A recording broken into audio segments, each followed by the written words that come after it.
Right, looks like we're live. Good evening, everyone. I'm Professor McCoy. Welcome to Call of Cthulhu. Wait, what?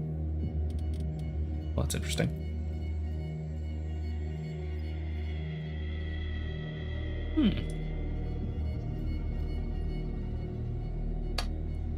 Well, I should have tested this a little better, as it's not working. Well, anyway, while I goof around trying to get my capture thingy fixed, um, yeah, there we go. Oh, there we go. That's why. That looks like it fixed it.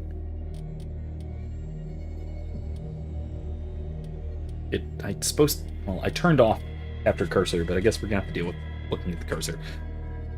Whatever. It's fine. We'll deal with it. Anyway, welcome to October. Welcome to secular culture's spooky month. Welcome to the month of the Rosary. And welcome to Cosmic Horror. This is, I believe, the first Cosmic Horror game that I've yet played.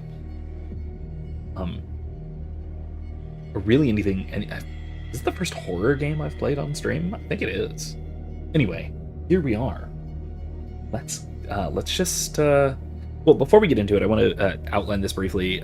So, this is I did finally decide on, I think it was Ibsen's recommendation last week, to play something spooky for October. I strongly considered waiting until November. One, just to be countercultural. Two, because November is actually the Memento Mori month in the liturgical calendar. It's the month that we are to remember the dead and to remember our death, rather than October. But you know, I can rant about it. So there, and I will, and you can't stop me. You can stop listening, but I'd rather you not do that. The other thing is that I've been thinking about playing this game for a long time, and I've been sort of debating whether or not to play it on stream or just on my own, because I got this. Apparently, I was looking through my libraries for spooky games to play, and I was actually about to buy this, but then I realized I had bought it already from GOG, like years ago. So I just had never installed it. So here it is. I've got it, and let's do it. Welcome to an especially spooky episode of Professor McCoy. That's not what this is called. All right. Tonight, a philosopher dives deep into the depths of, not despair, madness. There we go. That's better. Where his sanity will be tested. Will he survive? Will he jump out of his seat? Jump from his seat sounds better. Prose-wise. Find out tonight on the philosophy of Cthulhu. See, that's better than tonight on Professor McCoy, because it sounds like I'm placing the stream on my head or something. You got a good basis, but we need to tweak it a little bit. I will accept your marketing consultation, but not without edits. Anyway, hi Baze. Good evening. How are you? So first of all, I should mention before we dive into this further, because this drops you like straight into the actual needs of workshopping. Yeah. See, this drops you straight into the madness. So I will hold off on actually beginning. First of all, it's a Prohibition-era game. This takes place in the late 20s, I think, something like that. And so I've got a nice whiskey cocktail here. I've got a Rob Roy, my favorite whiskey cocktail. It's basically like a sweet Manhattan, but with Scotch, and I have it garnished with maraschinos because I didn't have any oranges because it's supposed to be an orange rind garnish, but this is a little more traditional anyway. So anyway, a Scotch cocktail, gotta have that for a Prohibition-era game. My other beverage, my hot beverage, is a boba tea, because I was torn between boba and matcha, thinking about which was more Lovecraftian. Is it the strange and unnatural goo balls, which is what I went with, or the phosphorescent and inhuman green. I went with the goo balls. If you have some questions, good. Doomsim says, spooky season is in full swing, and a friend of mine is supposedly being tormented by the powers of hell. I'm skeptical. Pray the St. Michael prayer. First step. First and probably most important step. Alright, let's go. Let's play Empty Slot. Boston, 1924. Edward Pierce, veteran of the First World War, drowns his memories in liquor and sleeping pills. He is now a private detective who has trouble finding a case able to lift him from his torpor. Pierce must find a new case quickly, or risk losing his license.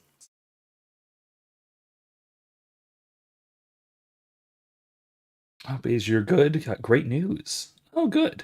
Oh, feel free to share if you'd like and when you'd like. Let us enter madness. Pierce's madness, specifically.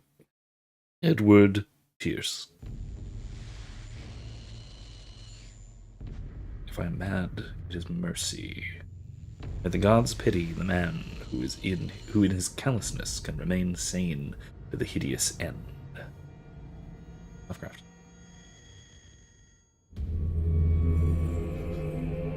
Ugh.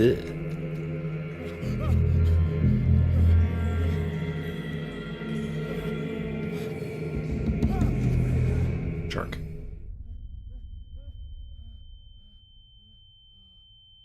Do I have any quality Halloween recommendations? You mean for movies, for games, for books, for... What do you mean? What you looking for?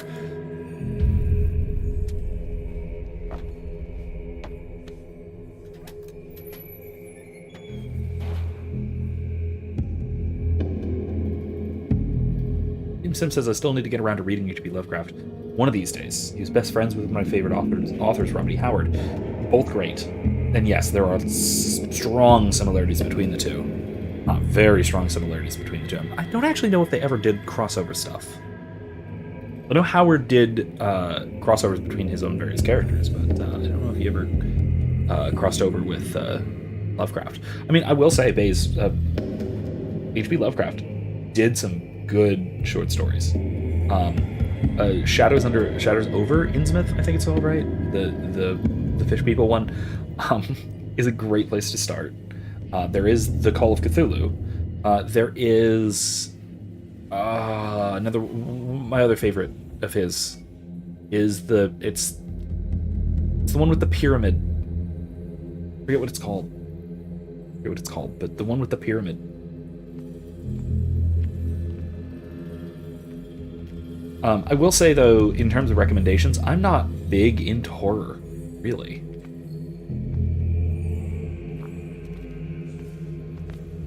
I can sprint. Or, I don't know about... That's not sprinting. I can walk slightly faster.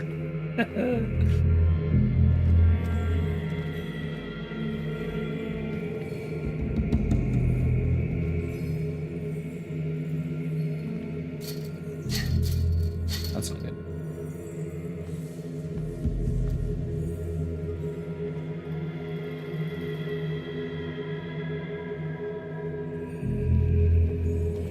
Very green.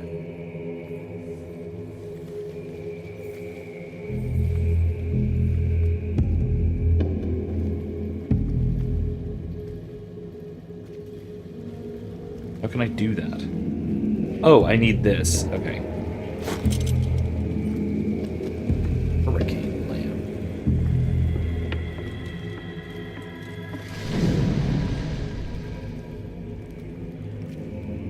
Okay, that's a problem.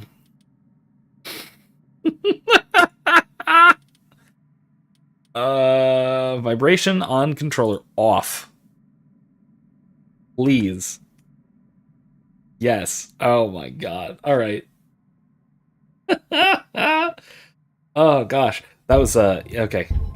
I don't know if that came through on the microphone, but right behind my mic, my controller is just sitting over there on my desk, and it just started going frickin' nuts. I'm playing mouse and keyboard. So. How old were my kids? Or are? Were my kids when? My kids are currently 7, 5, 3, and 1. Also, yes, Erica's recommendation of Cabin in the Woods. It is really good especially if you are a horror movie aficionado. It's a great. First of all, it is a genuine horror movie, but then also it's a great sort of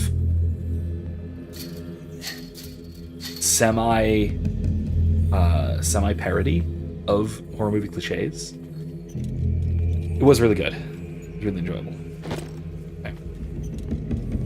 Bolt cutters. Good.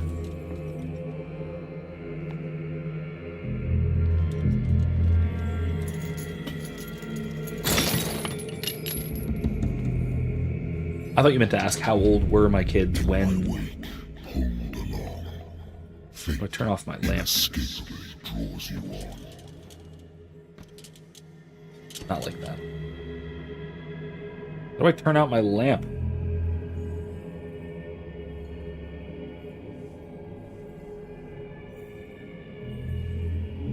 I feel like I shouldn't have my lantern glowing here.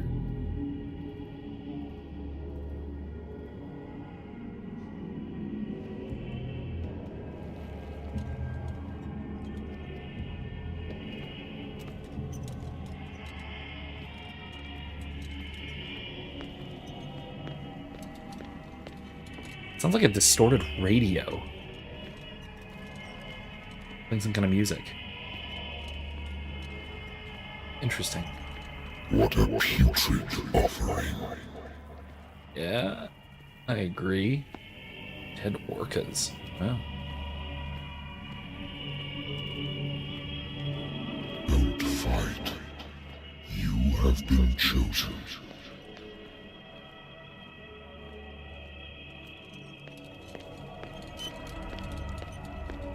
Yeah, that's running. Behold. Everything has already been written. But perhaps you will attempt to change your destiny.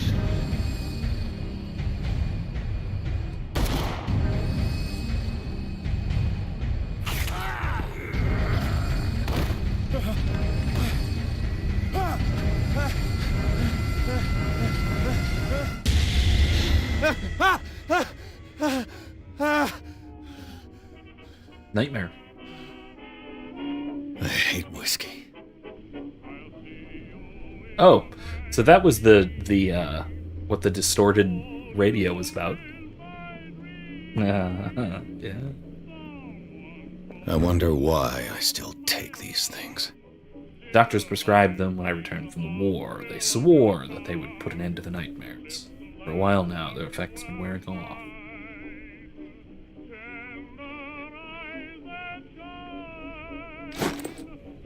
Oh, took them. Okay. Yes, definitely watch The Great Pumpkin. In fact, I have a whole video on it. Basically, a little reaction video to The Great Pumpkin.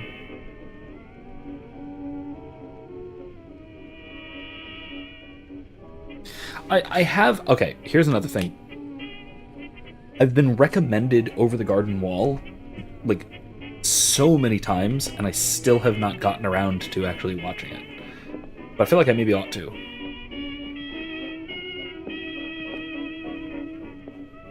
Apparently it's good. The Lost Battalion. Holding your position and obeying orders. That isn't courage. Interesting. I mean, it isn't courage, but why? So, courage is doing the right thing in spite of fear. And fear, ardor, difficulty, etc. Which, the Lost Battalion, being held down and holding a position while undergoing constant artillery fire, which is, I think, what happened, if I remember right, isn't actually a historical thing. This actually happened. He's just sort of tied in with this historical event, which is really cool. Really cool character writing. I dig it. Yeah, that is okay. Why would that not be courage? Well, it's certainly in the face of ardor, but also, overcoming real genuine fear to do what they presumably thought was right, but only if the orders were worthwhile. I think that's what he's questioning. Like, what was it all for? Which is honestly something you can question about the whole Great War, which is one of those things that I always find particularly prescient and frankly depressing, is all of those would have been heroic men died in the First World War. For the sake of what? Another one coming 15 years later?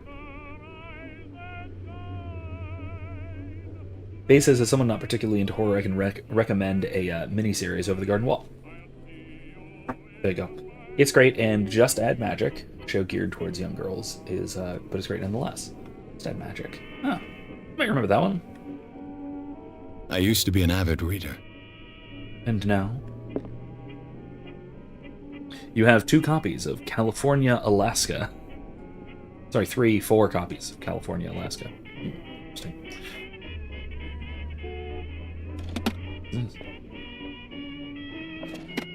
Yeah, but what's in there? Nothing of interest, I suppose. The Wentworth Agency doesn't attract top-notch cases. Married woman runs off with her girlfriend. The husband couldn't understand it.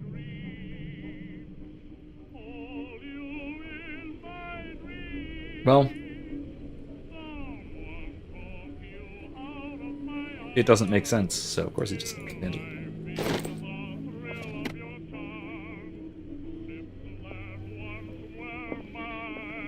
The writing and mystery in Just Add Magic. Oh, man, that's so cool. Oh yeah, in Boston. Oh man, that is so...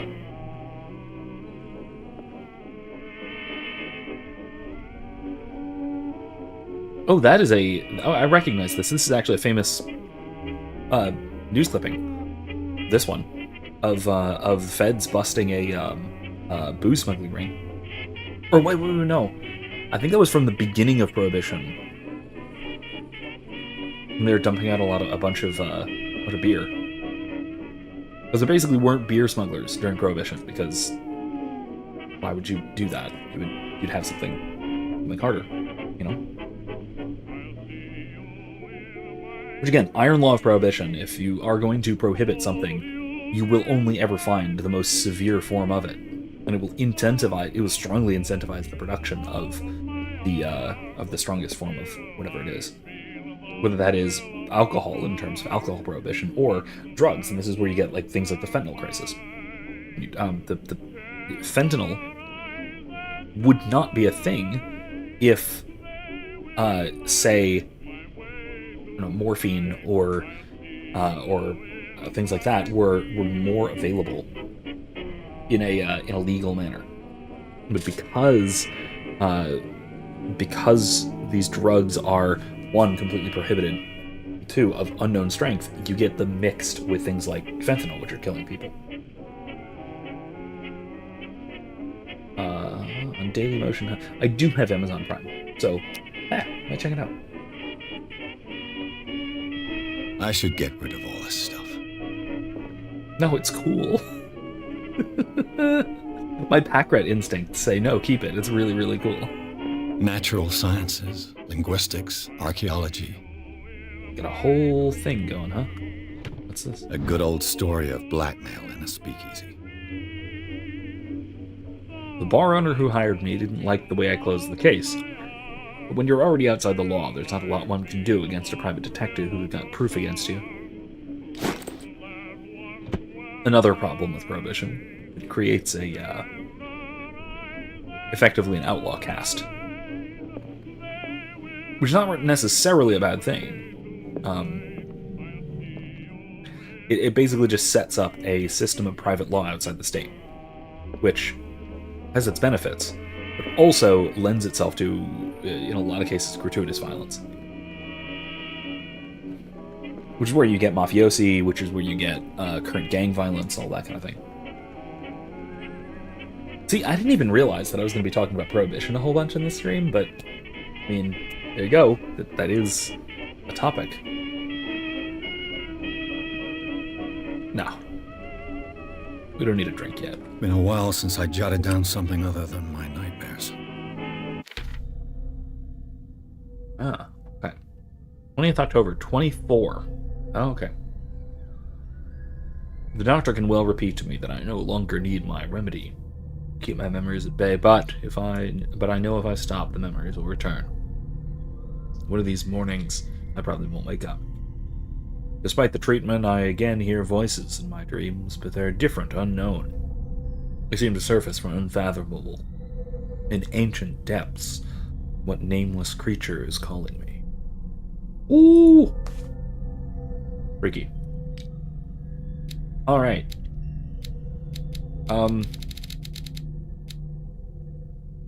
I have 0 character points available, so I can't upgrade anything, but good investigation, good, as you should.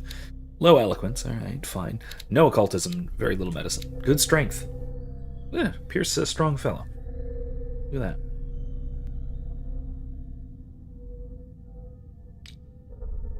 that. Sanity. Nightmares. Oh, here we go. Here's the background on his regiment. Edward Pierce is a veteran of the First World War, where he took part in the Meuse-Argonne offensive. He is one of the few survivors of the Lost Battalion, American units that suffered heavy losses from enemy and Allied artillery fire. Forced to hold their position for several days, surrounded by the bodies of their fallen comrades. Without food or medical supplies, the soldiers were considered as lost by their fellow countrymen. Pierce is traumatized by these events. He consumes sleeping pills and liquor to ward off the nightmares that haunt him.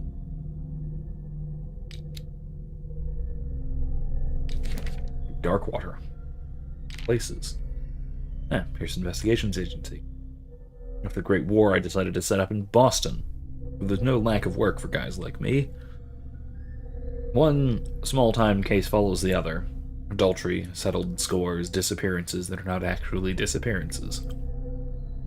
The old office couch is less comfortable than a real bed.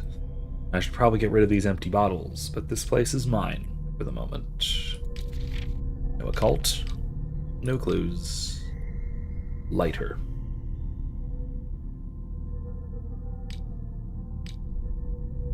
Oh, that's it. I engraved in memory of the 77th Infantry Division and the men of the Lost Battalion who fell in 1918. Sleeping pills. Case closed. Solved.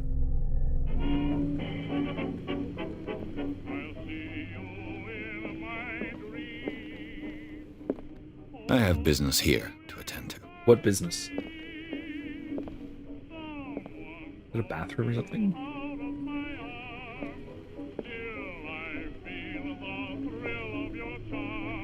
Yeah, what business, though? Oh.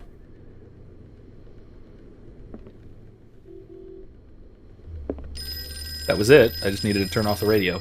Okay. I'm listening. Are you Edward Pierce, private investigator contracted by the Wentworth Detective Agency? That's correct. Hello, Mr. Pierce. I'm Lucy Sherifield, in charge of investigators over at Wentworth. I'm calling because of a problem with your file. A fire has destroyed some of our documents. Is that right? I'm so very sorry, but I have to collect your personal information yet again.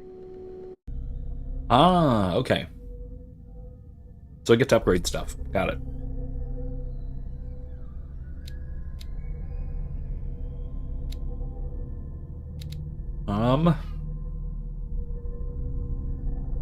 I could upgrade eloquence and psychology, each to the next level.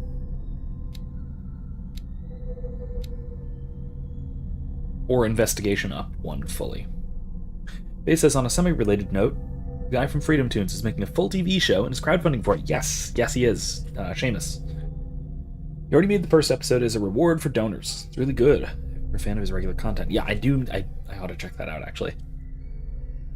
I really ought to check it out. You probably ought to as well. The rest of you, anyone else.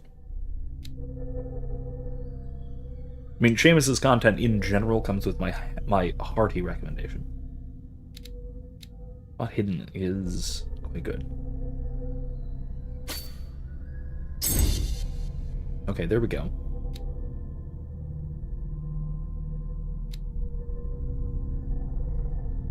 Yeah, let's go up investigation to expert. Next, we'll do eloquence and psychology, I think. Yeah, that'll work. Thank you for this information, Mr. Pierce. Our files will soon be up to date. Okay, good. On a related matter, may I raise a sensitive question? What's wrong? As you know, we wish to closely monitor the progress of our contractors. Yeah. And it would seem you've been accepting fewer new cases. Work is scarce. Mr. Pierce, you know as well as I do, there's never been more investigative work than now. But are those cases worth it? They're worth not losing your license. Show yourself worthy of the Wentworth Detective Agency, and we might keep you on the payroll. Mr. Pierce, are you still... I'm coming. Rough.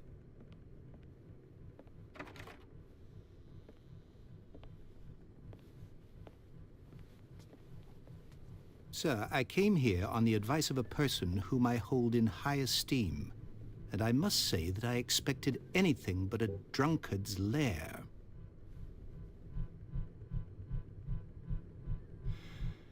You're free to leave anytime, sir. Do you know to whom you speak? Stephen Webster, industrialist and art collector.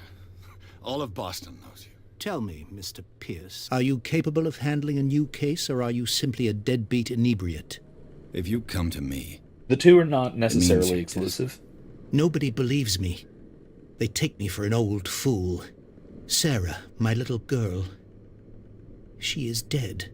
Even you must know of her. She was Sarah Hawkins. The painter? Yes. Everyone knows her work. The police accuse her of killing her family. They all died in a fire. Sarah, her husband, and Simon, my grandson. I can't do anything for a woman who is already dead. Find out the truth. They say she was mad, but I know that's a lie. She would never have done such a thing. But if you have no proof... Just clearing her name, I've brought basically. all that I have. Look. I want you to look carefully at this painting. Tell me all the assumptions that come to mind.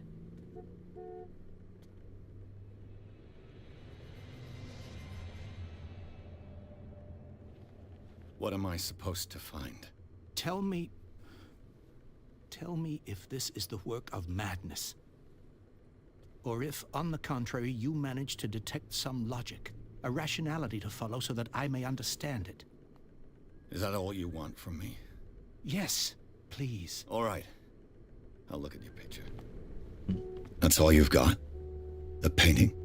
I placed a file on your desk. It contains everything I have on the affair. Yeah, I don't know why... Hold on. Let me see if I can mess with the volume, because that was very strange. Global music, voice effects... No, they're all even. Game? What is detection?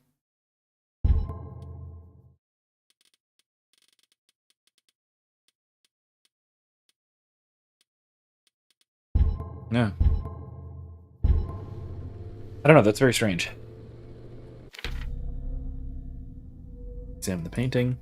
Examine the Hawkins file.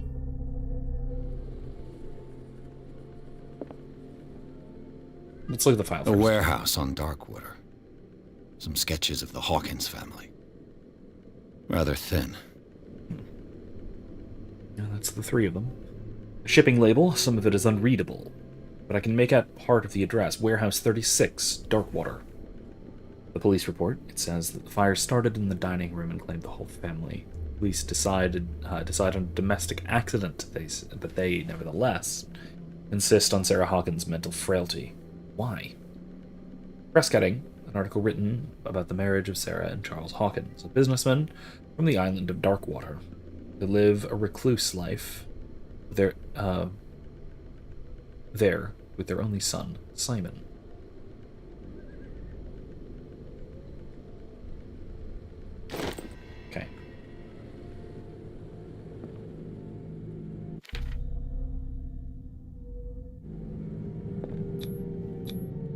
Its strange beauty isn't enough to hide the feeling of dread it carries. So, Mr. Pierce, what do you make of these elements?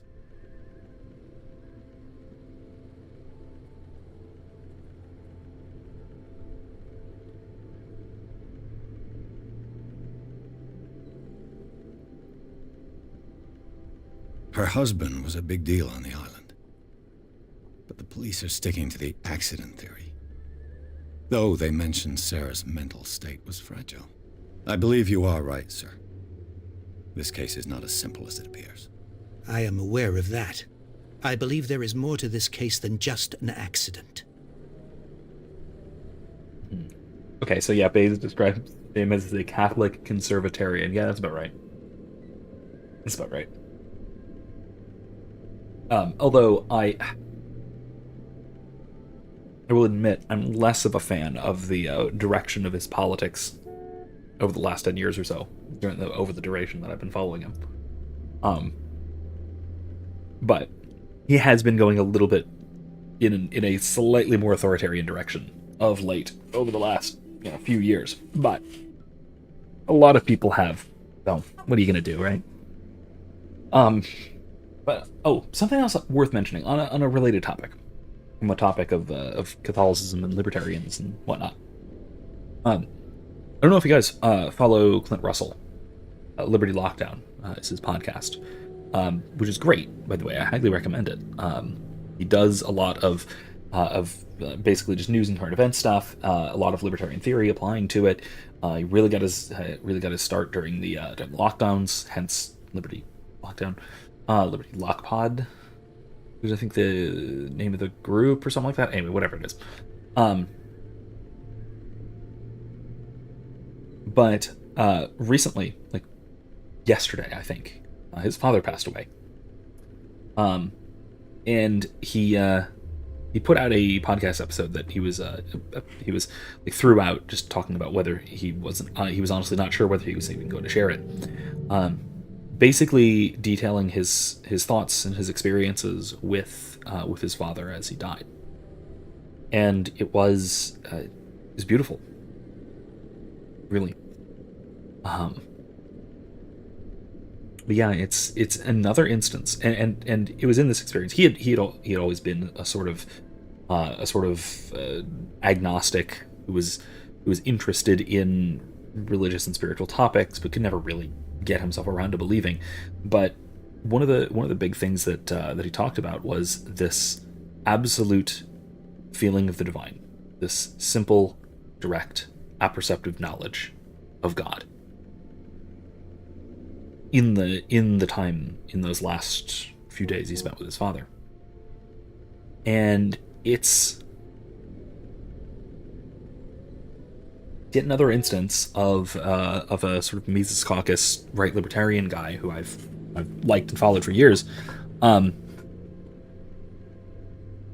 making that turn to faith because of some incredibly dramatic, in this case, traumatic life event. But it was really, I would I don't know if I would just say, hey, go listen to that episode, his most recent episode, just do that. Because if you don't know him and you haven't followed him, then maybe you will, maybe you won't get a lot out of it. But it was a beautiful story, regardless. But it's another instance of somebody finding God in tremendous hardship, but finding the joy and the beauty in it that really you could only find through the Lord. Anyway, that's I don't know. It's just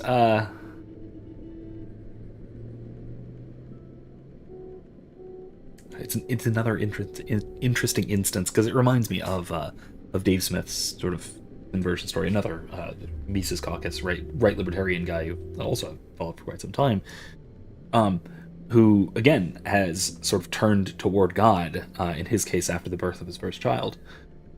Man, it's one of those things. It's really hard to avoid God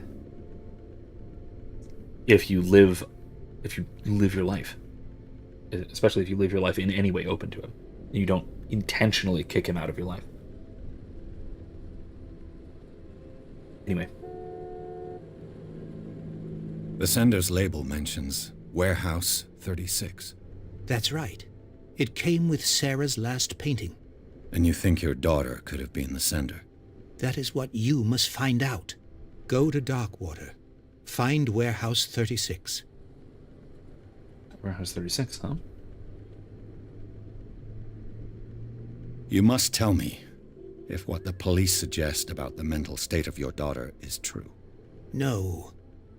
Sarah had visions. Everyone knew that. She never would have hurt a fly. It does seem a little bit She odd. only thought she saw things. Saw off. things? What do you mean by that? I never knew what she meant by that. My daughter was an enigmatic figure, Mr. Pierce. You must find out the truth about her life Goo balls. and death. Okay. Darkwater. Never heard of the place. Where is that? It's a small, remote island off the coast of Boston. Sarah lived there with her son and her husband. I suppose you want to ship me off there. Darkwater holds the secret regarding my daughter, Mr. Pierce. You must uncover it. That's all I I got. think I'm beginning to understand. I'm willing to do anything for my daughter to recover her honor. Quiet down. I'm on your side. Let's sum things up. An artist dies with her family in a house fire. Your only clue is a sort of promontory painting sent from Darkwater right before her death, Correct. It was sent before, And okay. the rumors about her supposed folly. which you don't totally deny. Find that warehouse. Find out the truth regarding Sarah Hawkins' death. You'll be handsomely compensated. All right, I'll take the case. I'll go to Darkwater and look into the death of your daughter. Thank you, Mr. Pierce. I didn't expect any less coming from a man in your situation. Something's queer, but it's not like I have a choice. Darkwater. I think I've got a book on the North Atlantic. I'll no doubt find some information on this island in there. Out about Darkwater. Darkwater is off the coast go. of Boston. But I've never heard of it. According to this book, it was often mentioned during whale hunting times at the Fuck end of is the that? 19th century. But it seems to have been shunned since then. Darkwater Island has been inhabited since the 14th century. That's it. That's actually quite recent. It's still rich with the many memories left by its lost tribes, but don't let the romanticism of those moving evidences of such naive and primitive beliefs fool you into forgetting how violent their gods were. A gigantic creature still ornates the walls of long-abandoned caves. Was it a sea or a dream god? No one knows. But today's inhabitants, the sons and daughters of the proud whale hunters, still remember the mysterious and tumultuous story of their small island off the coasts of Massachusetts. Yeah, that's whatever that is. That was freaky. It frankly does not look like Cthulhu, so there's at least that. So it could be worse. All I have to do is go to the port. I just hope that I can find a boat able to take me to Darkwater. Alright, well, now I'm gonna have a drink. This will affect my destiny? Oh, uh-oh. I hope in a positive way.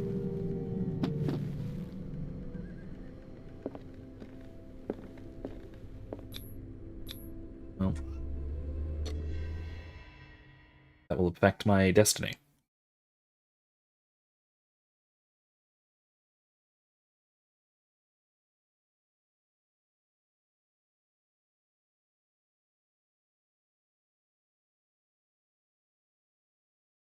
What? I don't like boats.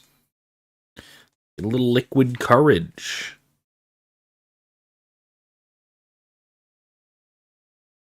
Oh, hey. Chapter 2. Pierce took the Hawkins case. The cursed artist is accused of having caused the fire that killed her and her family. As the only clue, she left her father a disturbing painting.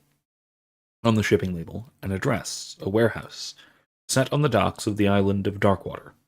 The place seems to be the starting point for Pierce's investigation.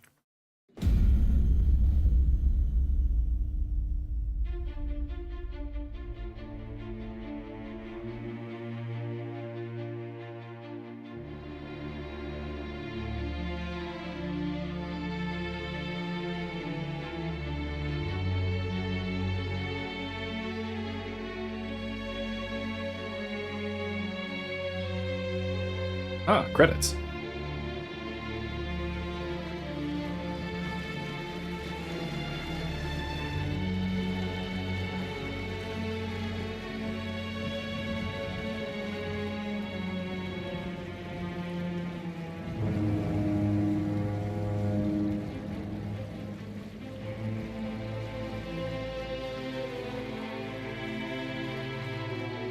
Oh, so you're news-based.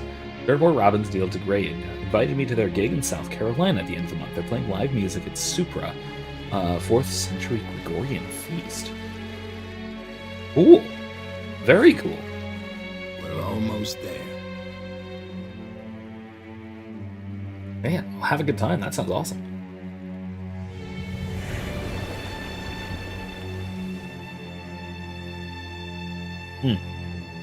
Georgian feast. Sorry, misread. Makes me Mephibosheth? I have no clue what that... okay, the jokes may write themselves, but that doesn't mean I understand them. What? Villa. Oh.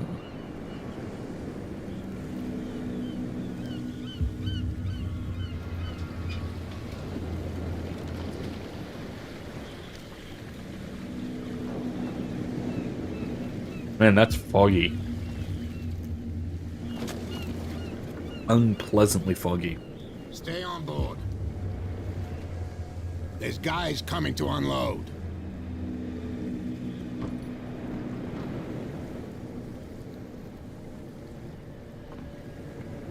Welcome to Darkwater Island, Mr. Pierce. Why, thank you, Captain Fitzroy.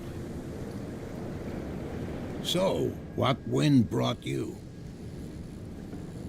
Does the Hawkins case mean anything to you? A sad story that we would all prefer to forget. Whale ribs. Charles Hawkins may have Cool. been a landlubber, but he was a good man. And his wife, Sarah Hawkins. A nice young woman, and a great painter. What a tragedy. You know what? Go have a drink at the Stranded Whale. What you need is a good pick-me-up. Mitchell may not be very welcoming, but his bar holds a surprise for you. As for me, you'll find me at the Harbor Master's office. Harbor Master. If it's the Hawkins family that brings you here, I have a pile of documents that should interest you. Right then. Understood. I'm going for a look around the docks. Oh man, his satchel strap is over his collar. That looks annoying. I would not be able to tolerate that. I would have to fix that. Gentlemen, please move back. Let the police do their work. Police. Hey, Sullivan, can't you go any faster? You've seen how old this thing is. If we force it too much, we'll break everything. You can't do that. But it's only a fish. A fish? You've got no idea. Don't badmouth what you don't know, or you'll pay for it for sure. Hold on. Pierce. Medicine. How many points do I have? Oh, okay. Can only be improved by objects discovered in the environment. Darn. Okay. I have 1 point available. Okay. Okay, that's enough. The same goes for you, sir. Move along. I'm looking for this address. Warehouse 36, Darkwater Harbor. Ah. And so who are you? I didn't introduce myself. Edward Pierce, private detective. In any case, it's not very important. I can't answer that. You can't? Or you don't want to? Oh, no. I'm not getting into those games, me. Now, please, allow me to do my job. You can't understand. You're not sailors. It's a sign. There's something coming. You're probably Something right. real bad. The blood is just beginning to coagulate. It died a short time ago. Only a specialist would know what killed it. Okay. You can't understand. You're not sailors. It's a sign. There's something coming. Something... You can see that I'm busy, can't you? You can't understand. Don't put that beast back in the water, you shysters. You're crazy. They're cops. They can't understand. Damn What do you want to do with it? idiots. Forget it. Nobody listens to us anyway. That's no way to treat an omen. Oh, yeah? He's gonna get us into trouble. Okay, then. What's going on down here? What are you guys up to? Wanted to stir us up. But you can stay to watch if you want. You There's can nothing pick up for you the here pieces. either. Come on, Beat you it. bastard. You'll see what a true sailor's got in his belly. Oh, well, they're about to fight. You bilge rats don't scare me. What did he call us just now? I said you were a bilge rat. And even a pox limpet. You think we don't know what you're doing? Hidden in the fog? I'll shut up your big mouth once and for all. Jeez. Optimistic. I will say, I appreciate the minimalist UI in this game.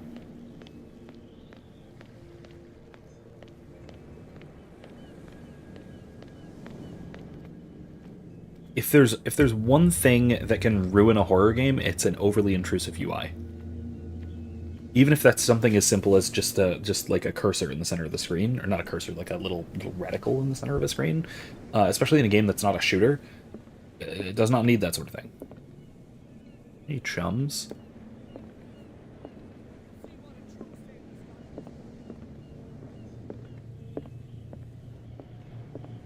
All right, before we go in, I'm gonna take a couple minutes. I need to use the restroom really quick, so please stand by. I'll be right back.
All right.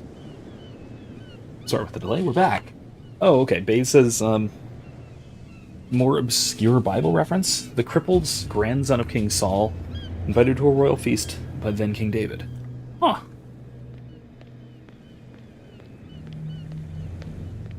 Interesting. Okay, that head... I did not remember that name whatsoever. So, thank you. Thank you for the reminder. Sorry for making you explain the joke.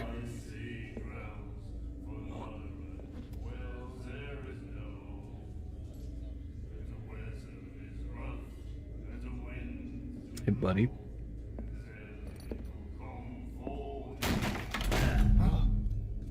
Hey, be careful. Why? Why would you do that?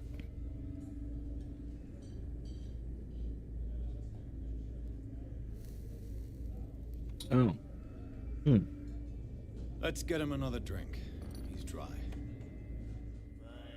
In my bar, we don't serve troublemakers.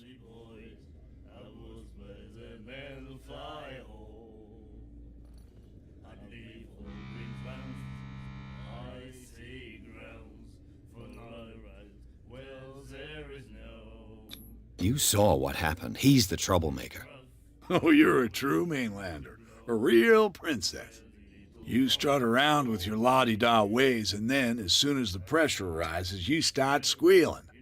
You don't have what it takes to drink my whiskey. You've got to earn it. I'm here for information, not for a fight. Then why'd you kick I him? prefer it that way. Speak then.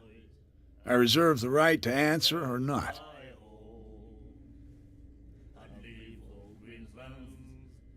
I didn't expect to find alcohol on this island. What's the source of this miracle? You mean who? Our source of supply wouldn't like me to betray them to the first comer. I'll tell nobody. She'd know it anyway. Anything else? Oh, it's her. The lady over there. Do you know where this place is?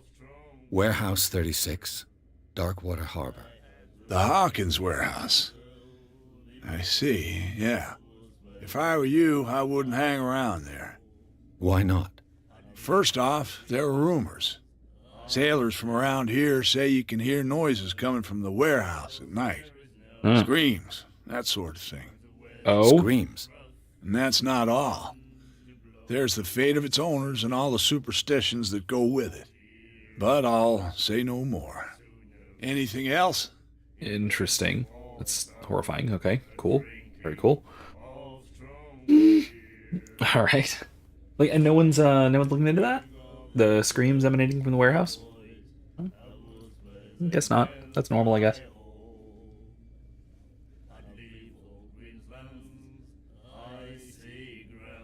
Jeez. Anyway. So speaking of other, that says nuke it from orbit. It's the only way to be sure. I'm not confident that would work, but okay. Imsa asked, do I have a favorite Edgar Allan Poe story? Mask of the Red Death. Yeah, Mask of the Red Death. Yeah, there you go. I do, in fact, have a favorite. So, speaking of, anyway, I was saying, speaking of Catholic libertarians, and as Klaus has too, I've got the discussion about Charlie Kirk that I was talking about. I was talking about last week. The discussion I had with Lynn Kessinger and Philip Hero again. It's all recorded already, all set, and it will be live on Friday. Once everything is all set and ready to release, we're gonna. So you wait for that, expect that. It was a good talk, a lot of fun. But even despite the dark topic, there was a lot of hope to be shared. So look forward to it. That is a major thing coming up. It's longish, so buckle up, take your time. It's about 2 hours long. But I have nothing against 1.5 times speed or whatever, or double speed, or if you have an app for triple speed. I'm not going to judge you.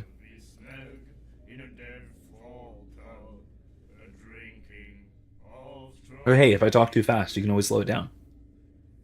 Then again, I don't think I talk too fast. I'm actually relatively slow and ponderous when I go into talking about things that are significant. What can you tell me about her? We all knew she was famous on the mainland for her paintings. Never understood why. Then, I don't want to speak ill of the dead. Not bad, huh?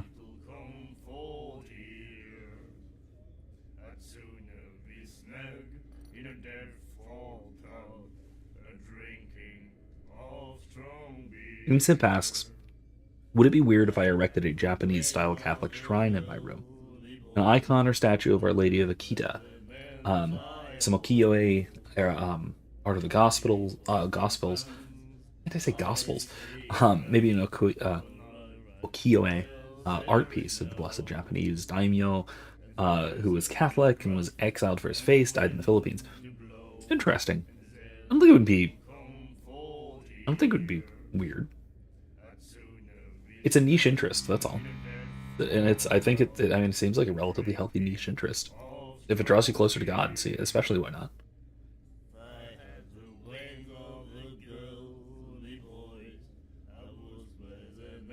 Oh God. Base says the sister's going too. The last time we took a road trip, I had to listen to the soundtrack of the Barbie movie 7 times. At least 95 songs in Dortmund Robin's discography. It's payback time. Is that now? Now here's the real question: is there enough time on your prospective road trip to listen to all of their entire discography? That's the real question you got to think about. Because otherwise, you're gonna have to make some choices, either what to repeat or what to skip. Her style made her famous. How would you describe it? Tortured? Yeah, well, it wasn't normal. I mean, for a young woman with a child and all that. We saw them in the papers and we said to ourselves, who can paint such things? Is that how she sees the world? So they made you feel uncomfortable. Yeah. You need to see them for yourself. Make up your own mind. See, they're just normal folk here. These are just like, it's another one of those instances of the like high culture versus low culture thing, where the high culture people who are obsessed with Sarah Hawkins' freaky paintings, fail to recognize that it's kind of weird and creepy, whereas her neighbors are just like, good for her, glad she's famous, but like, is she okay? Is her son gonna be all right through all that? Like, real human concerns. Her vision, was it so terrible? Way I see it, the truth is really a question of point of view. What do you mean by that? Do you still trust the truth after a bottle of whiskey? Okay, I mean, all right, fine. Your perception can certainly be distorted, and so can your reason.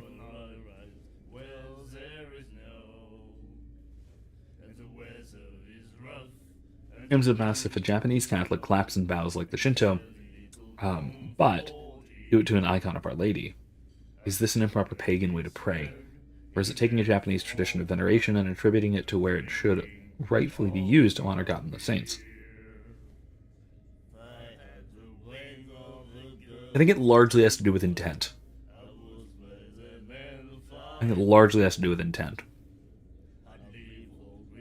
Though also I'm not sure if it would... I'm not sure if that is the sort of thing that would be fully appropriate for you to appropriate, so to speak. Just because it's not per se part of your cultural heritage, there isn't that same reason to adopt it, Like for a Shinto, or someone with Shinto heritage, that kind of cultural background. That kind of adaptation of a long-standing ritual, I think that can be reasonable. It can make sense. Yeah, and like you say, a Japanese Catholic doing it in Japan. Yeah, I think that could be perfectly appropriate. No, it could be inappropriate. Again, I think it largely depends on the intent. I think it largely depends on the intent behind it.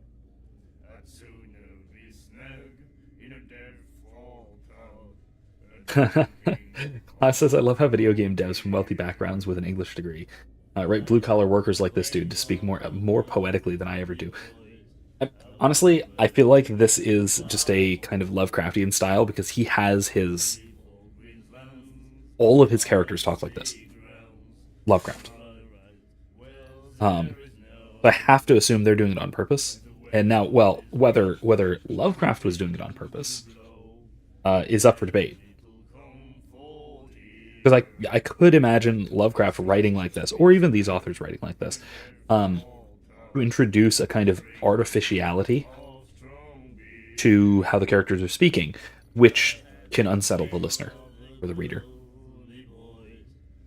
Because it is a little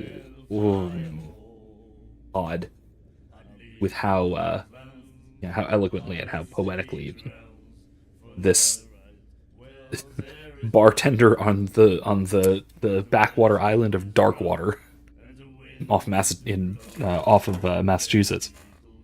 It is weird. It's super weird. I don't know if it's intentionally weird or not. I've got what I need. Anything else? The stranded whale. I guess this bar has been here a long time. What can I tell you? I'm a nostalgic sort of guy. The name, it reminds us of the golden age of dockwater. When our whalers left for long months and came back, sweating and stinking of the oil and flesh of the whales they'd been hunting. It was a tough time, all the same. Ah, but steeped in glory. We've never known such wealth since then. Yeah, no, that's it's very. There's a significant juxtaposition between the like different accents and mannerisms of his speech, which I have to wonder if that's a writing flaw or if that's intentional. I don't know. It's interesting though. That'll be all for now. Thanks.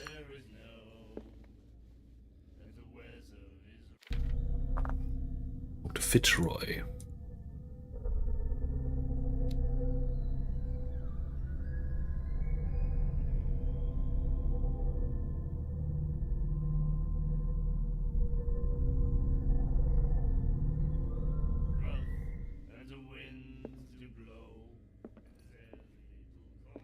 Harpoons.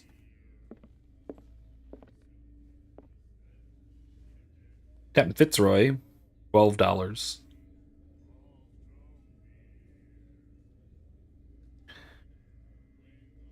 Oh, they are, Charles Hawkins was a heavy drinker. And a debtor. Huh. Interesting. This is a bar tabs. Okay. It was $68 in 1924. We got our harpoon prohibition. And then he said, "You have no right to treat us like this." And the doctor, what did he say? He laughed. My God. You said it.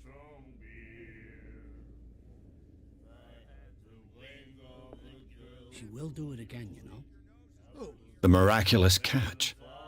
Apparently, the most significant event of the last 80 years. The Scylla returns to the port to save Darkwater from famine. We'd given up hope. The crew of the Scylla, or what remains of it, returned to Darkwater Port late on Tuesday afternoon. The locals immediately rushed to the docks to welcome the last whaling ship on the island. People were amazed at the sight of the unbelievable catch the brave vessel had on board, of a size that went beyond that of the formidable toothed whales. The cetacean that is already being called the miraculous catch covered the whole deck, and parts of it were hanging over the sides of the ship. The surviving sailors told a frightening account of their perilous catch, but also of its meat, unmatched in its quality and plentiful nutritious benefits. There's no doubt that the immense size of this whale will allow numerous inhabitants of Darkwater to feed themselves, bringing an end to the famine from which part of the island was suffering. Warehouse for rent. Oh, 1847. Oh, okay. Warehouse for rent. Mr. Marks is putting his warehouse up for rent from June for fishing, workshop, or storage activities. You can contact him via blah, blah, blah. Special event at the Stranded Whale. This was already called the Stranded Whale back then. Interesting. Are the Little McCoys enjoying spooky season? We're not really doing spooky season yet. They are enjoying all of the various neighborhood decorations already, I'll say that. We haven't done much. We're just gonna go trick-or-treating, and eventually we gotta pick them out costumes, and we gotta take them to we're gonna take to go to a Spirit Halloween or something and have them pick something, because they're in all of them, all three of them that can talk, are in constant indecision about what they want to do for their costumes. They're talking like Mario Brothers stuff theme. They're talking PJ Masks, which Michael's already done, but the rest of them haven't, and so like all kinds of stuff. So I don't know. We'll see. We'll see what we come up with. All right. To celebrate the return of our brave whalers, all the staff of the Stranded Whale invite you to an exceptional and free tasting event. Come with your family or with friends to taste the miraculous catch. Each person will leave with a bottle of oil, so don't hesitate. The girl, Cool. doctor. Cold. She won't stop asking. Clue. I dig the layout of this bar.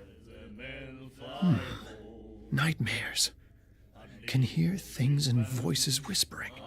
will follow its reader and appear at various locations, gifted with its own consciousness, until it finds a new reader. What are you reading?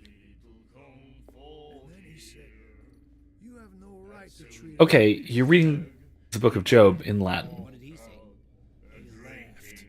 with scars carved into your own flesh. Ah, that's it. Maybe we should let him take it. No, the risks are too high. It's a book, after all. Pure knowledge. Do you like our song? We're true sirens. We may not be pros, but we give it all we've got. That's true. It's a reminder of the time when we were still fishing for whales off Darkwater Island. What brought whaling to an end? The whales, of course. They all disappeared. You exhausted the stocks. You could say that, yes. There were fewer and fewer of them. Until the last, the biggest.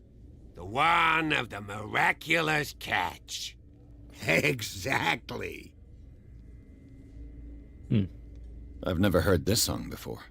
Only people from here know it. It tells the story of the miraculous catch. I saw the newspaper clipping.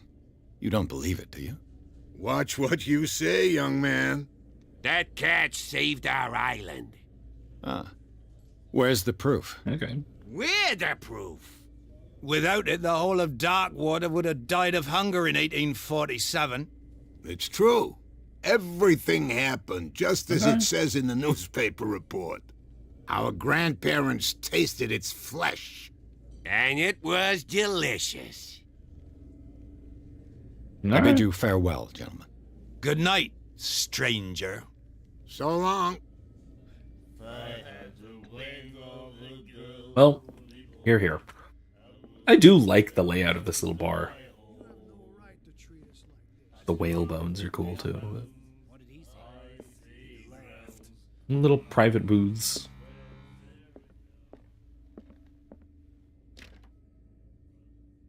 Locked back door, good to know. What you looking at, stranger?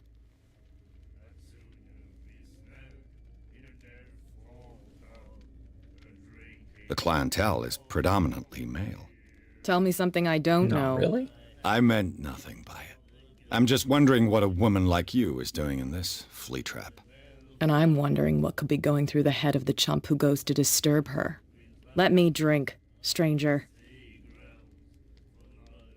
Okay.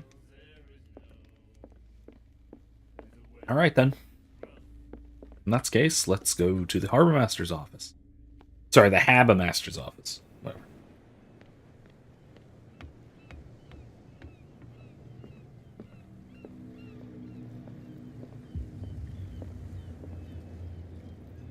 There's the Scylla.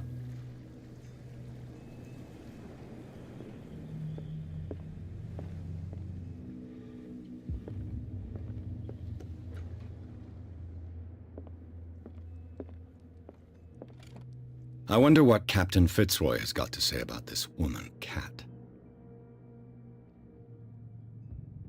The terms of our agreement are clear. Keep your men under control.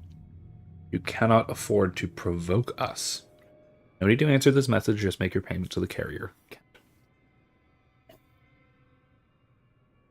Pardon my squeaking notes. Here we go.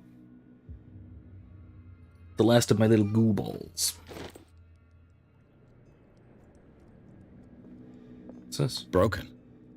This place seems half abandoned. Make sure the door swings the other way. Yes. Fishing equipment.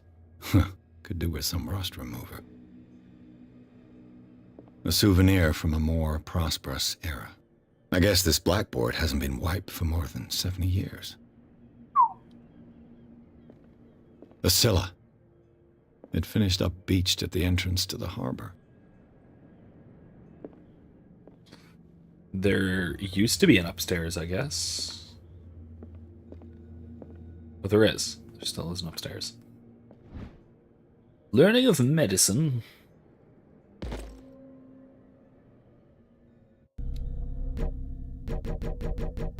Me. I mean, I got a little bit of progress. That's fine, I guess.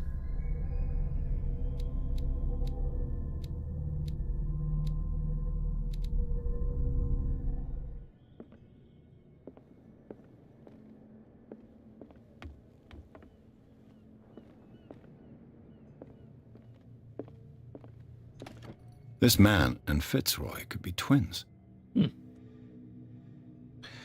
it looks like Captain Fitzroy is posing on the bridge of a ship, his wooden leg. Ancestor, perhaps.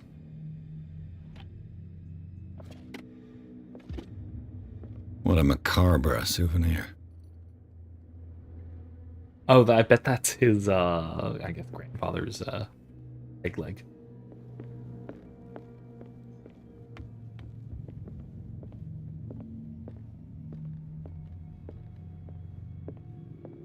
I guess, why wouldn't he keep it? There's, oh. Toilet.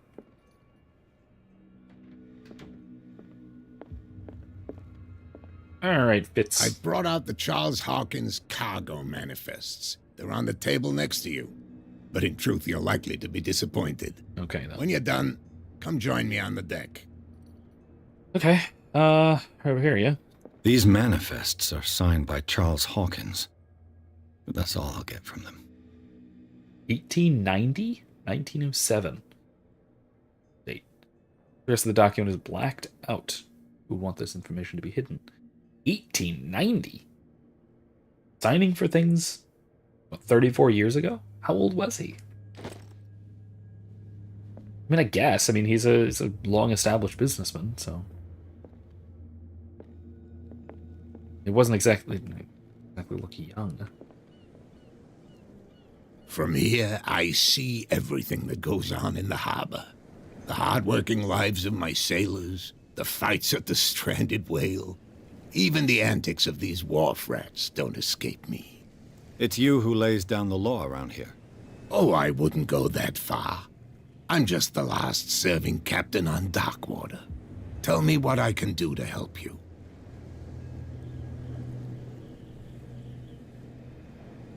Your manifests have been blacked out. They're totally unreadable. Yeah, I saw that. I've got no idea who did it or why. I don't remember having countersigned anything special enough for someone to hide it. And why obliterate the dates, as well as the goods stored in the warehouse? You mean that the dates have some meaning? Maybe. I'm surprised Charles Hawkins had goods to store, knowing that whaling stopped in 1847. I see that you're interested in the history of our island. Indeed, maritime activities ceased altogether at the end of the last century. I imagine that the Hawkins family had other types of contracts. But you don't know with whom? No, it was none of my business. I'm looking for Warehouse 36. Do you know where it is? Look, it's right there. The warehouse is opposite the jetty. You can't miss it. Okay, then. Understood. You know who the building belongs to, don't you? It belonged to the Hawkins family. Precisely. Ship owners from father to son. I think that somebody here wanted me to search this warehouse.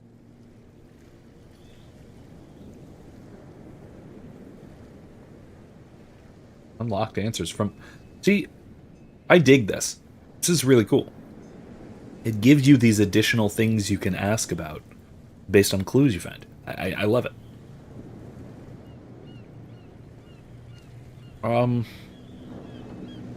Let's start with history, then let's go more specific, and then let's accuse him of stuff.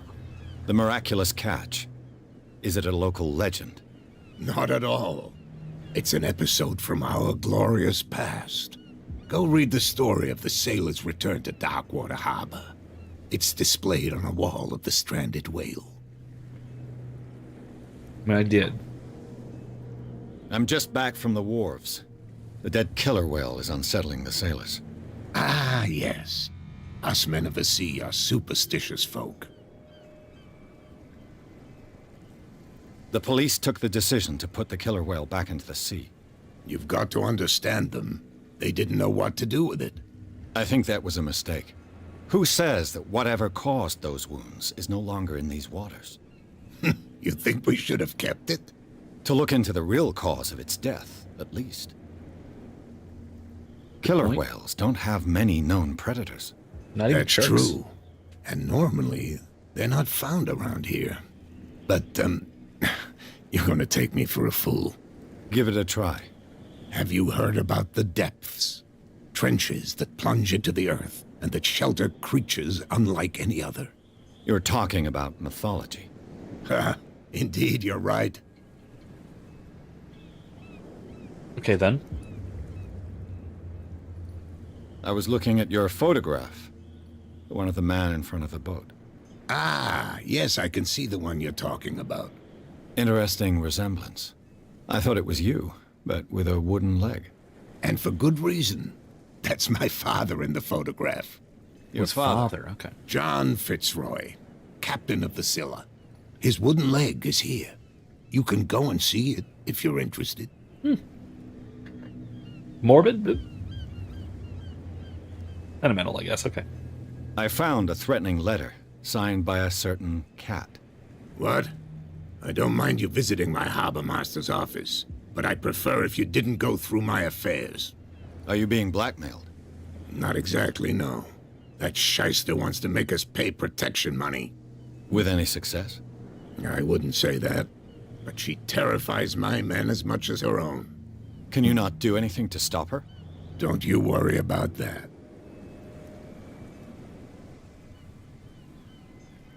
I shall be on my way. So come back and see me when you've got something new. Okay. Another character point. Let's see. I have 2 available.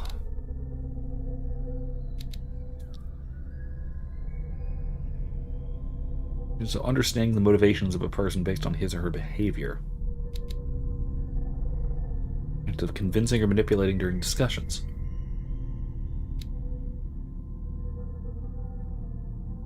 Interesting.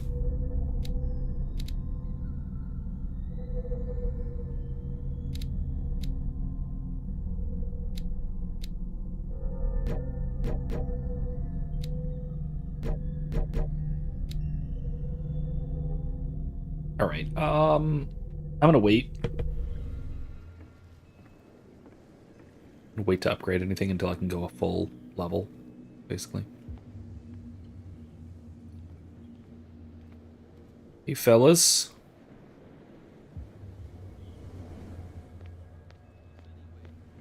That's no way to treat an omen. Oh, yeah? He's gonna get us into You didn't tell me that the warehouse I was looking for was right in front of us. Because its owner is dead. And I don't want to see you hanging around it. Now please, leave us to our work. You can't understand. You're not sailors. It's a sign. There's something coming. What could have done so much damage? Don't put that beast back in the water, you shysters. You're crazy. They're cops. They can't understand. Damn stupid idiots. Fishing right here, huh?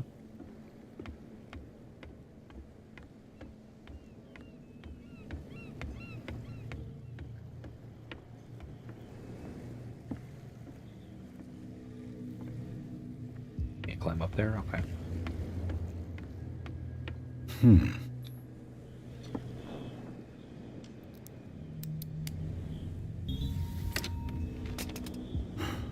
There.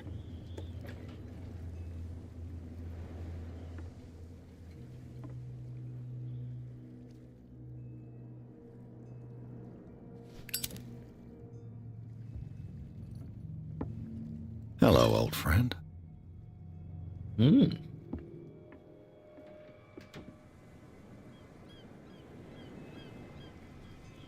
How do I put it away?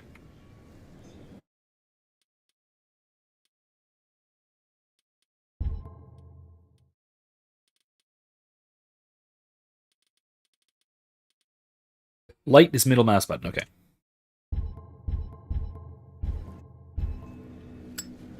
There we go.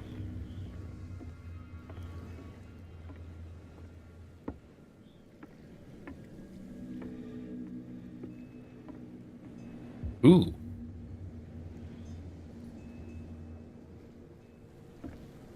Interesting.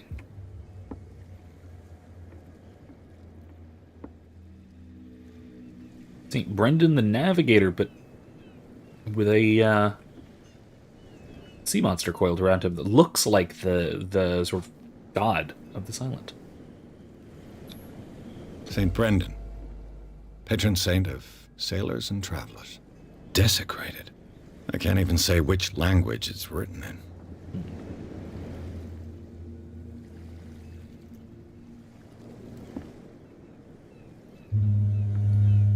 44 to 577. Is that actually accurate? I don't know. I don't know too much about St. Brendan. Can't tell you. Believe he was a Roman martyr, but I'm not even sure of that.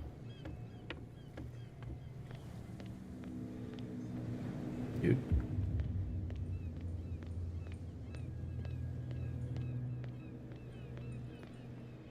Here, fellas. You live here? Why did you do that, huh? We saw what you did to St. Brendan. Yeah, we'll teach you to come onto our island and ridicule our protectors. I respect your beliefs. Our beliefs? You mean you don't believe in God? That's irrelevant. That's what you think.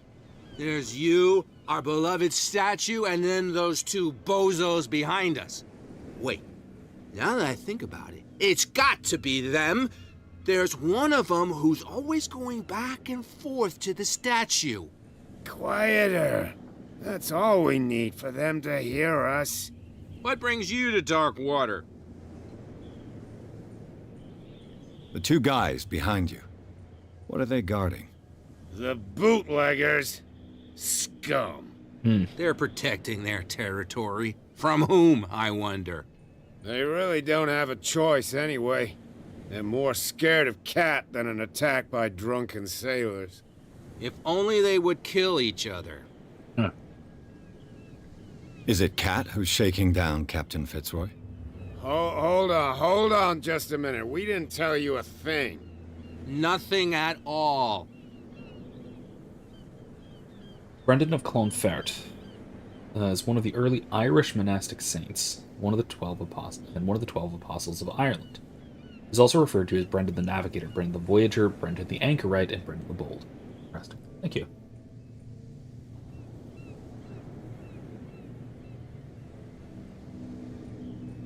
That statue represents your local saint. What do you mean by local, exactly? You wouldn't be looking down at us, like all townspeople do. Oh St. Brendan. He protected whalers and fishermen like us. Until those assholes defaced him. Isn't it a bit early for alcohol? We got nothing better to do anyway. There's not much work around here. Fitzroy gives us a few chores every now and again, but since the whaling station shut down, ain't a lot of jobs left around here. So we drink. I mean, the whaling station shut down well before either of you were born. And you're still whining about it. Peculiar house. Yeah, that's where we live. Our boat. It's not because it doesn't float anymore that we're going to abandon it. Okay. Jeez. I've taken enough of your time. We'll see you later. Alright then. Well, you can tell me. No, if it gets out, I'll have serious problems with you-know-who. How could you be dumb enough to leave the entrance to the warehouses unguarded? Keep your voice down. Why not go and shout at the cat while you're at it? I don't want to end up with her little knife under my throat. It's a stiletto, you idiot. And with that smell on your breath, mean, that's I a don't knife. give you much chance anyway.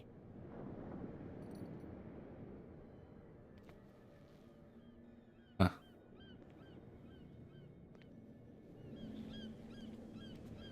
Who's this guy? Hey No guys. idea. You better keep it shut. What's with you wandering around here like a hungry dog? We saw you talking to the two soaks. Go die of thirst, the lot of you. It'll stink less.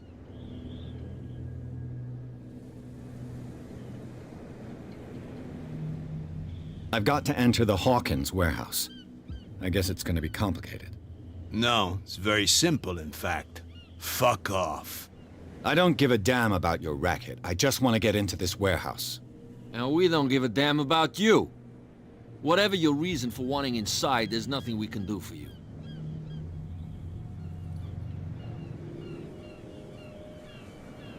I went to see the statue of St. Brendan. What makes you think we did it? We're bootleggers, not savages. Who do you think defaced the statue? What do I know? They could have done it by themselves. Yeah, but The why? sailors. Who else, in your opinion? And who's interested? Just kind of curious. Kat. She's your boss. What? You listen through keyholes? She's the boss, yeah. She says who goes in or not. Shut up, you dummy. You wanted to know that you also talk too much. She must be quite intimidating if she can make two men like you tremble. She redid the smile of the last one who wanted to get in. I hope he had a good dentist. No, you don't understand. She really cut him a new smile. But he only smiles with the left cheek.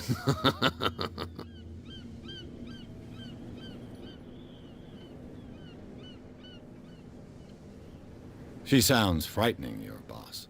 And she doesn't like to be talked about behind her back. This isn't gonna work, but let's try it. Gentlemen, you have a problem. What? Who do you take yourself for, stranger? Your boss is very unhappy with your work. Oh yeah? You're bluffing. She said those knuckleheads are incapable of staying at their post. Darn it. You think he's telling the truth? We'll find out. Prove that you really know Kat.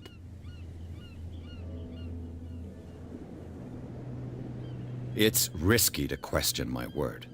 I wouldn't like you to get cut with a certain Italian knife. Okay.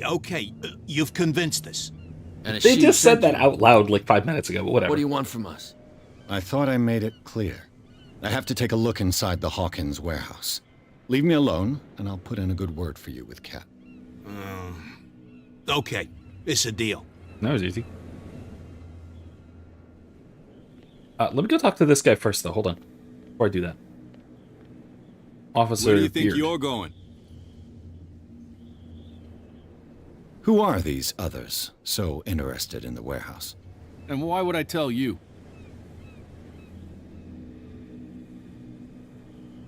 You and I are on the same side of the law. Oh, yeah? You don't want to know the truth behind this case. Are you saying our work was not up to snuff? Forget it. Well, that didn't work. I thought that the Hawkins case had been closed.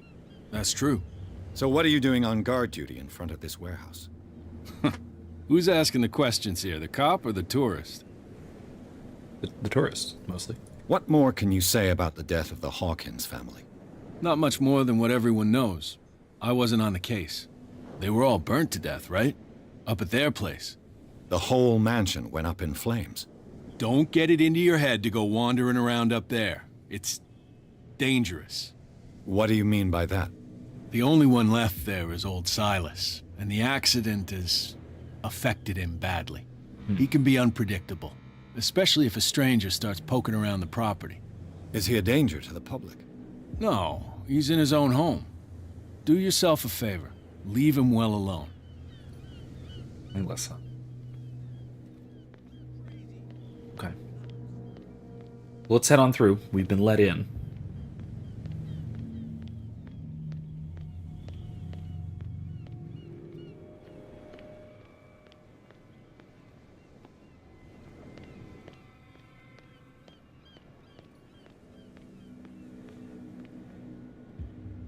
We can ladder. That's not ideal.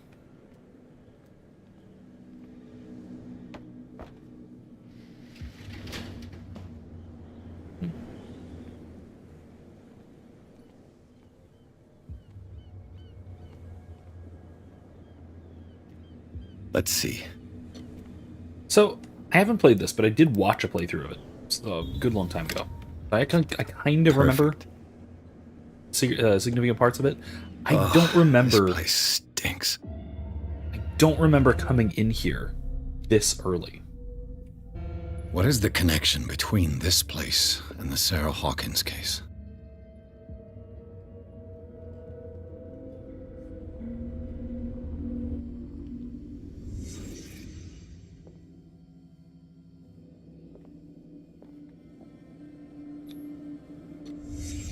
What happened here?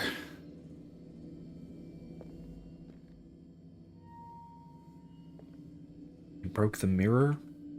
Maybe didn't like what he saw?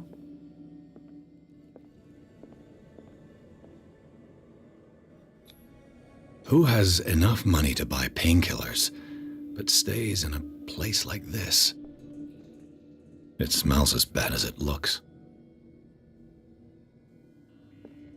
Can't sleep. I know how that feels.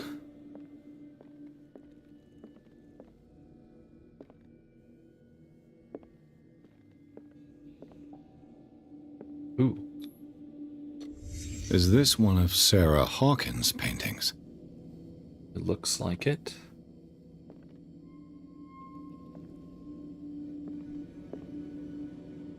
But what's this? What is this picture of Charles and Sarah Hawkins doing here?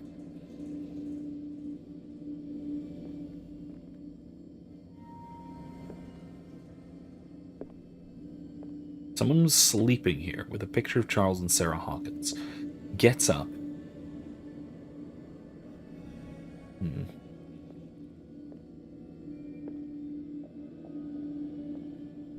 Le Petit Parisien. The little Parisian.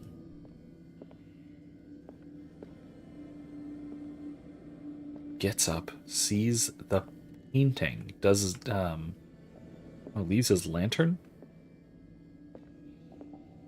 He takes painkillers, he takes sleeping pills. Can I read this in the spooky voice? Maybe, I don't know. Want me to? Looks over here, bandaging himself. Does not like what he sees in the mirror.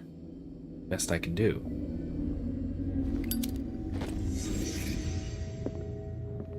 Good clue memorized, huh? I have 4 available.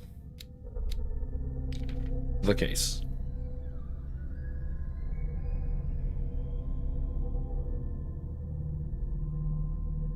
In the abandoned warehouse, I found a partly submerged tunnel. It leads to the bootlegger's territory. Not sure if I was hallucinating, but as I stepped deeper into the dark waters, for a moment I felt as if a creature's... What? I don't remember this happening.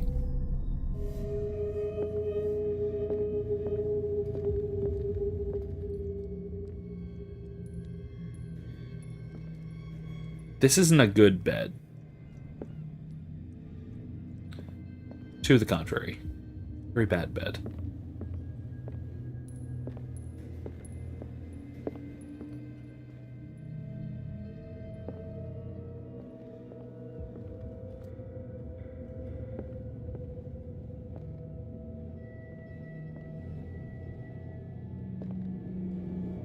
Oh, right-click leans.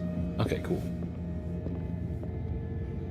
Once upon a midnight dreary, while I pondered weak and weary over many a quaint and curious volume of forgotten lore. While I nodded, nearly napping, suddenly there came a tapping, as of someone gently rapping on my chamber door. 'Tis some visitor, I muttered, tapping at my chamber.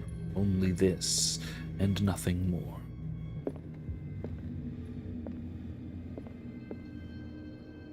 Poe. Correct? Right? Oh, someone has settled in here. And whoever it is has something to tell me about the Hawkins case. Is there anyone in there? You! Don't move! Detective Pierce. I told you to stay away from this warehouse. Breton.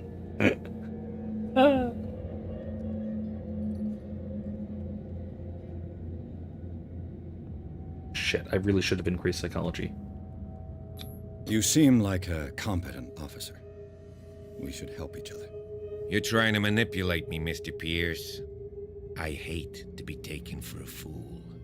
All right, Inspector Lestrade. Let me take a more direct approach. Can you explain what this painting is doing here? This strange portrait. Wait, I know it. It was in the Hawkins mansion when we came to investigate the fire. So you confirm that it was removed from the crime scene? Interesting. I'd like to go and see the mansion now. Of course. You want to go back along his trail? I'd like to understand how this painting made it to here. Come on. My car's parked down the way. Andrews, would you please shut the door? And open your eyes, damn it. This guy went right under your nose. Huh. Yeah. God damn it. Her again. This case has nothing to do with you, Baker.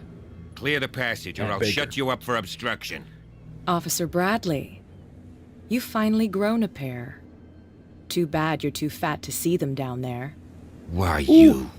Come on, keep the smile. You don't want to force me to widen it. Okay, I get it. Can we go to the mansion now? Who the hell are you? What were you doing on my turf?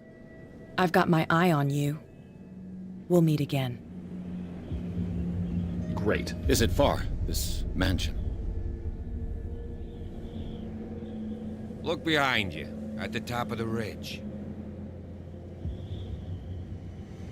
You see the building? That's the Hawkins mansion. I mean... Come on, we got some driving to do. Nice location, but also... Can it possibly be more spooky? Alright, Chapter 3, Garden of the Hawkins Mansion. Pierce managed to get into the warehouse. The place, thought to be abandoned, revealed some surprises. Signs of recent occupation, as well as a partly charred painting. Interrupted in his searching by Officer Bradley, Pierce convinced him to join his investigation. The police officer is willing to drive the detective to the Hawkins mansion.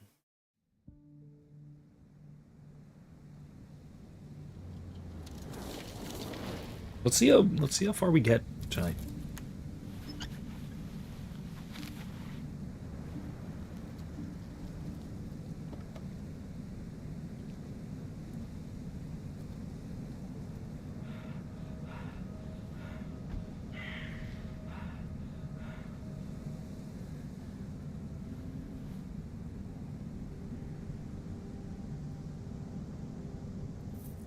Is that the point of view of Silas or whatever?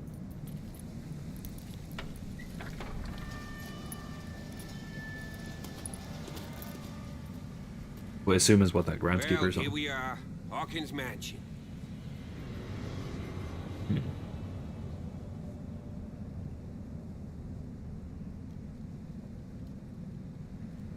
The place has been abandoned since the fire. There's only old Winchester in his hut. Old Winchester, huh? Yeah, no, Erica, you're right. It does look like his smile was already widened, so to speak, on one side.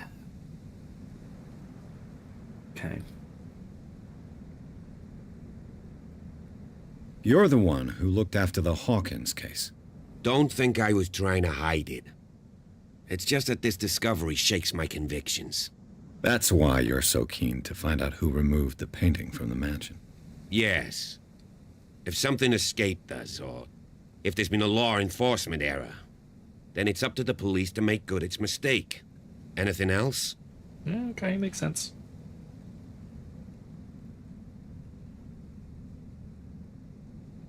I see no scorched trees or fire damage on the building. You're pretty damn observant, ain't you? A little bit. The fire was quickly contained. Old Silas acted as soon as he could. Not soon enough to save the Hawkins. They were trapped in the drawing room. And don't go troubling Silas anymore. His guilt torments him enough as it is. Are we gonna take a closer look at this mansion, or do you have other questions? I got some more. Your partner, Andrews, warned me against him. You manage to get something out of that bum, I'll end up asking you for advice. He talks too much. He inferred that old Silas was slightly unhinged. That's not far off the I do mark, like I Bradley. suppose. But kinda unfair at the same time. You know, Silas Winchester has been working for the Hawkins family as far back as I can remember. Charles was like a son to him. The day of the fire, he lost his whole family, so he's got nowhere to go. And, as you'll see, in a way, he's still watching over them. Is there anything else you want to ask me? Or do you want to go up there? You won't get me to believe that it looked any better 3 months ago. It's a very old building, you know? Its foundations would probably date from the arrival of the first settlers. It's got nothing to do with Charles Hawkins' debts. You've already begun to nose around, it would seem. So, since you already know it, the Hawkins family couldn't afford the upkeep of this house. It remains to be seen what they did with all their money. I wager it was Charles Hawkins' travels. Let's go Travels, up there. huh? Unless you still have questions. Travels where? Something to keep in mind. I wonder if that's relevant. I prefer to be prepared if there's going to be trouble. It's a wise attitude. But apart from old Silas and some rotten floorboards, there's nothing to worry about. Could he be a problem? Strictly speaking, he ain't dangerous. But since the tragedy, he's been a little touched. Though he's a remarkably sturdy man, given his age. A true force of nature. A sad old man doesn't worry me. Gee, if you don't want to listen to my advice, we might as well go. Right? Okay. Night falls quickly here, and I want to be able to see when we arrive. I'll go with Night you. doesn't If only to end. reassure Silas. Like, look at this. Okay. Why not? You can help. Right. Let's go. Yeah, so let's go... Eloquence or psychology? Let's go psychology.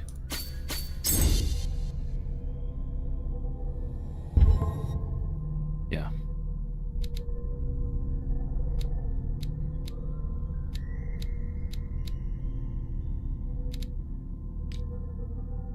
Nothing new?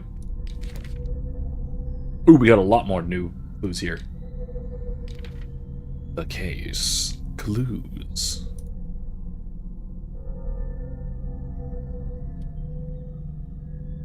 Depicts a monstrous silhouette threatening a woman and a child. Flames can be made out in the background. Stephen Webster, the father of Sarah Hawkins, thinks that it's linked to the death of his daughter. The Chanty, the miraculous catch, okay. So that, threatening letter. Captain Fitzroy, Senior. Manifests. Not many legible dates. Hawkins' warehouse. Actually unused. Oh, okay, I already read this. Oh, wait, no. Signs of life attest to the fact.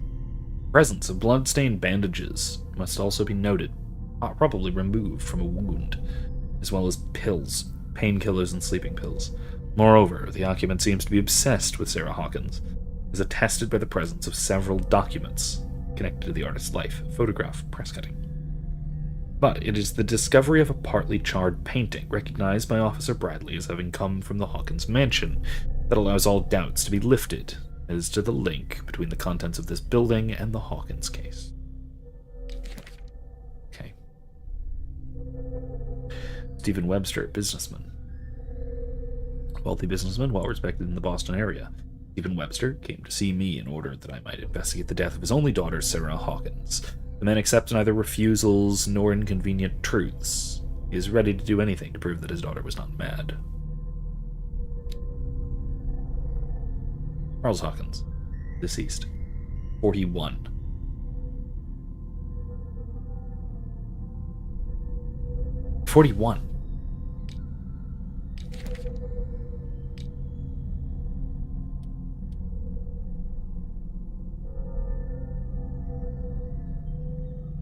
Oh, okay, I guess these manifests are not not exclusively Hawkins related, then, in that case. Charles Hawkins was a local celebrity on Darkwater, the heir of a shipowner family. He used to travel a lot. He met Sarah Hawkins during a trip in Paris. They fell in love, got married, and Hawkins took her to the remote island of Darkwater. They had a child named Simon, who lived a very secretive life. Sarah, 33, painter. Sarah Hawkins, a painter known for her tortured artistic universe. She was worshipped for the strangeness of her work and the rarity of her public appearances. I seem to remember that she once said, "I paint what my dreams whisper to me." I married to Charles Hawkins years ago. Surprised. High society columnist, a wealthy Boston heiress, known for her party-going, chooses to follow her new husband and live as a recluse on the island of Darkwater. She disappeared from the front pages of newspapers, and nobody heard any more about her. Even her death in a fire remained a secret. Only her father, Stephen Webster, continued to seek the truth.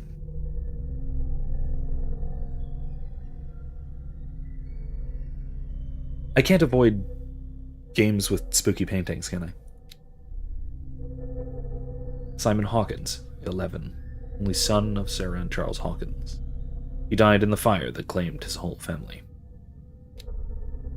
Roy Mitchell, owner of the Stranded Whale. Roy Mitchell runs the only bar in Darkwater. Prohibition has no hold on the Stranded Whale, and sailors come to seek comfort in Mitchell's whiskey. The man therefore knows, more than anyone, the secrets and rumors that the inhabitants of the island exchange after a few glasses. Mitchell is devoted to the golden age of whale hunting. The numerous trophies that decorate his establishment are anything to go by. The man will talk freely on the subject, on which he is so keen, but he will be far less enthusiastic if one was to inquire about his source of liquor, which is Cat, who is not on our inhabitants list yet. James Fitzroy, 45, captain of the Charybdis. Of course it's the Charybdis. The only boat that still sails between Darkwater and Boston. His base is the Harbormaster's office, from where he misses nothing that happens on the island. The inhabitants of Darkwater respect him. The bootleggers despise him. He offered to help in my investigation. Why do the bootleggers despise him? The only one who can... I mean, I guess, do they have the boats of their own or something? Officer Bradley, 37. This hick cop likes order and justice. He's no great sleuth, but he seems more inclined than his colleagues to discover the truth in the Hawkins case. The inhabitants of the island seemed to be friendly with him. He could help me in my investigation. Places. Pierce Investigations Agency, yep. Island of Darkwater. It would seem that the world has forgotten the very existence of this isolated rock off the coast of Boston. It is a small, inhospitable island whose coastline is made up of steep cliffs and sharp reefs, with only one outlet to the sea. It is mainly inhabited by the descendants of whalers who set up a supply post here in the 1800s. It was hit severely by the collapse of this activity. I think that the only venture on the island that is still profitable is its medical institute. Darkwater Port. At the entrance of the port of Darkwater, one still passes in front of the shell of the Scylla, the last whaling ship to have brought back a catch. Sailors wander the docks, looking for some small job for the day. A gang of bootleggers has set itself up here, and is gnawing away at the territory of Captain Fitzroy, the last sailor to own a boat capable of making the round trip between the island and mainland. Here, the golden age of whale hunting is but a distant memory. The Stranded Whale, a bar where liquor is served with total impunity. It's the last thing I expected to find when I arrived on this island. Stranded Whale is its name, and it's managed with an iron hand by the owner, a certain Mitchell. He does not tolerate troublemakers, and he fiercely protects the identity of his supplier. All the inhabitants of the area seem to go there, and I even saw what looks to be a truce between the bootleggers and the sailors. Hawkins Mansion. Gardens. Hawkins Mansion is perched at the top of a steep cliff. The abandoned garden harbors the graves of the Hawkins family, and only the old caretaker, Silas Winchester, still roams this bleak spot. He protects it fiercely and still puts flowers on the graves of his old masters. The gloomy place. Art of Sarah Hawkins. intuitive and visionary artist for some, overpriced imposter for others. Sarah Hawkins leaves nobody indifferent. This mysterious and reserved painter offers strange images with violent colors and wild strokes to the world. If her paintings are testimony to her vision of the world, then the world of Sarah Hawkins is a portal open to other dimensions. Oh, Pierce wrote that, okay. Miraculous catch, already dead. Under a cult. Fascinating. St. Brendan, as the patron saint of whales and whalers, still protect the sailors of Darkwater. Visibly, there were other gods before St. Brendan, and their worshippers do not seem to be of this opinion. The locals still worship the old saint, venerate, I guess. But a mark was made on the statue by another cult.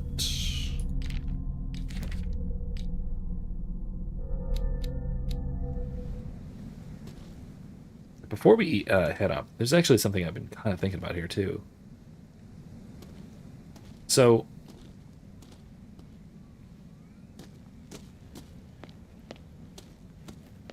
sorry, I'm going to go off the beaten trail for a moment, just to see. Nice. Nice view.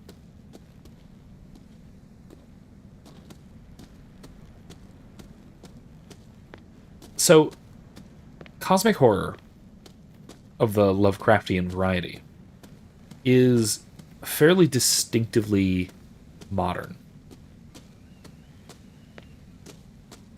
And it results from some of the peculiarities of modern cosmology. The kind of Cthulhu mythos that we see in Lovecraft et al. Could not have arisen in, say, a medieval culture or a medieval worldview. It deals with the grotesque, the macabre distortions of our world, not just though,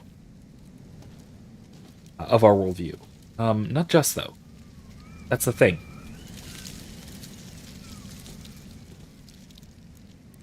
Lovecraft's monsters are often described as horrors beyond the stars. It rests on a fundamental assumption that that the heavens are out there rather than up there. Right? You can certainly have, in a classical medieval worldview in Christendom, you can have the idea of entities, beings, far beyond our comprehension, of immense power and majesty that humans cannot even compare to, that we are but nothing to them. What we can't have is something unique to the modern view of the world, and to even almost exclusive to Lovecraft, or really innovated by Lovecraft, which is that those things, whatever they are, those creatures, those beings, so far beyond us, so far above us. Well, that's the difference. They are beyond, not above us. That these are indifferent. We are nothing to them. It is that indifference of the cosmos that gives rise, this idea of the indifference of the cosmos, that gives rise to cosmic horror. It gives rise to Lovecraftian horror. You can have the same kind of touched by something far beyond what we are, that's touched by madness even. You can have that kind of thing in a classical Christian or medieval worldview. But those forces would not be indifferent. They might be malicious, or in some much more sophisticated versions of horror, they might be far too good for our comprehension. That's the other possibility. But more often, they would be malicious. They would be demonic, because the powers and schemes and machinations of the devil and of demons are so far beyond our capacity that they are essentially Lovecraftian in one sense, but not in the other sense. Not in the sense that sets Lovecraft apart from classical mythology. That those forces are indifferent to us, just like the cosmos, by the modern cosmology, modern worldview is seen as being indifferent to us. That is the horror to modernity. It's not that the world is evil or is out to get us. It's that the world doesn't care about us. And that's a uniquely modern horror. It's something fascinating, I think, about Lovecraftian horror. Modern cosmic horror. And Sim says, perversions of the evolutionary forms we're used to. I think his work, especially at the Mountain of Madness, influenced the 1980s remake of The Thing. I think so. Probably. That is a good one. Hilltop House, built in 1693 by Reverend John Wickwood. Bradley was right. This place is much older than I imagined, but the architecture seems too recent. Rebuilt, I suppose. Rebuilt from its foundations. If its foundations were set in the 1600s.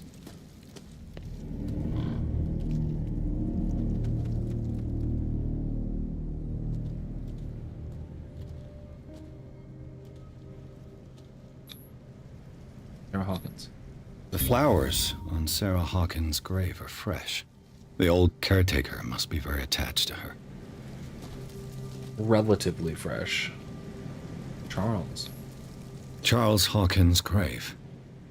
Who could have done this? I told you.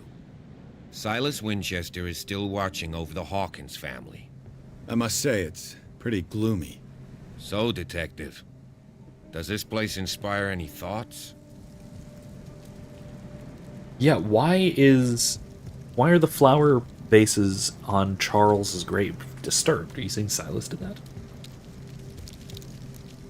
Simpas, why do compulsive liars lie? Why do they insist on building elaborate lies rather than little white lies? Like, I was late because there was a car accident in front of me. Well, even that is something that can spin out of control. Right? Suppose I'm late, and it's because I didn't feel like leaving on time. I don't want to tell somebody that, so I'm going to say, oh, I'm sorry, I get stuck in traffic. Oh no, what happened? Everything okay? Oh, yeah, no, there's a car accident. Oh, did anyone get hurt? Didn't look like it, but I didn't get too good of a look. Oh, so you just went by? Well, no, I was stuck in traffic behind it. Oh, so you weren't... So wait, what do you mean you didn't get a look if you were stuck there? Oh, there were some other cars in the way, right? So I couldn't get to see. Right? And you can see how quickly this has to spiral. Right? Little lies have to compound into more and more or bigger and bigger lies. This is how it works. It's one of the big problems with lying that a lot of philosophers have really pointed this out, that when you start with little lies, very often those little lies either are there to cover bigger things, or in order to in order to keep them covered, to cover for those small lies, you start having to build more and more and more out into this edifice of utter deception. We've all heard the silly story of somebody who started off by introducing himself falsely in some way or another, whether that's starting off with a fake accent or introducing himself with giving himself airs that he did not actually merit or whatever. And so eventually, you build an entire false identity around a particular friend group. This is a kind of a sitcom trope, I guess. To the point where you cannot unspool all of the lies without completely undermining everything about those relationships. Everything that they know about you becomes a lie, because it has to be in order to maintain even what might have started off as one little white lie. That's part of why compulsive liars lie. They get caught up into it.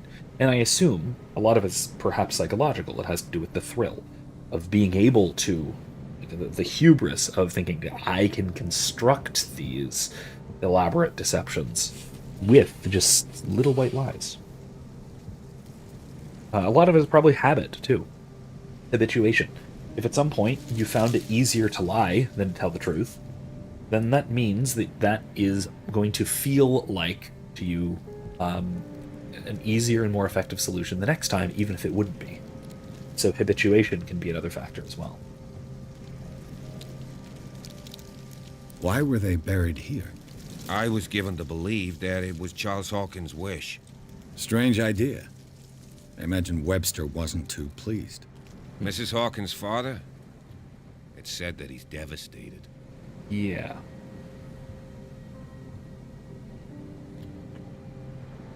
Let's Yeah, go yes. to the mansion.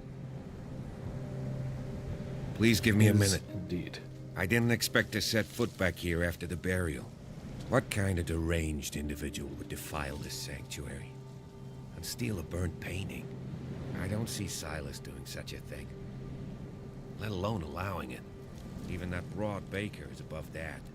Lord, Broad have pity Baker? on this poor family. Is that the Cat Baker? Poor kid. Yeah. Kid.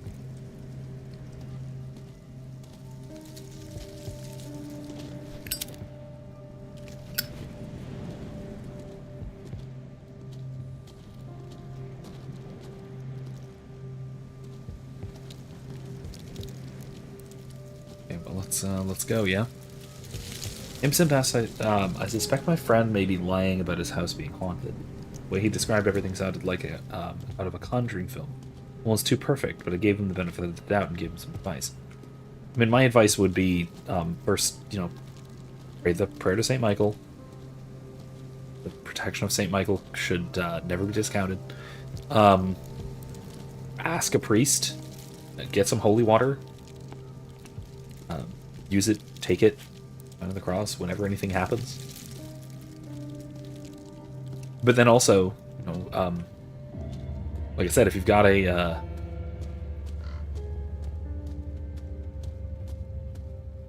I would say have a priest come by and even just a house blessing could do could help very significantly.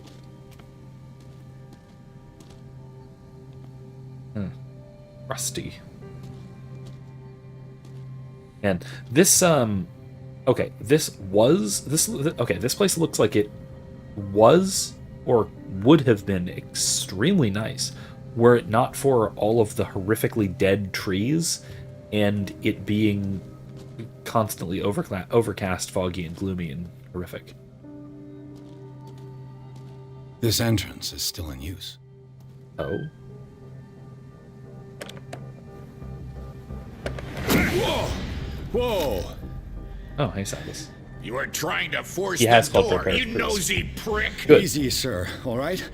Put down the axe. You know what we do with rubble like you? We gut them. Dump them into the ocean. Whoa!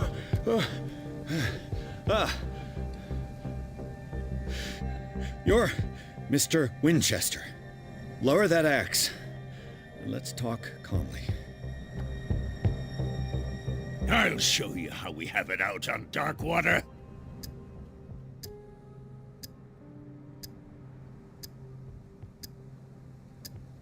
You haven't forgiven yourself. Here we go. You stay here to honor the memory of the deceased. That's true. I want no more violence. No more tragedy. It's painful to be the last one left. You don't know how right you are. Understood. I'm listening. The police report good. describes a domestic accident. Didn't But get Stephen axed. Webster has several reasons to believe that this may not be the case. Webster is as stubborn as an old mule. And I did tell him that we should let the dead rest in peace. He wants to restore the reputation of his daughter. I just need to see where the fire started. No, I can't let you in. The mansion isn't safe. But why That's not? why you barricaded the entrance. That's right. And this door? It's locked. And I make sure it stays that way. Why?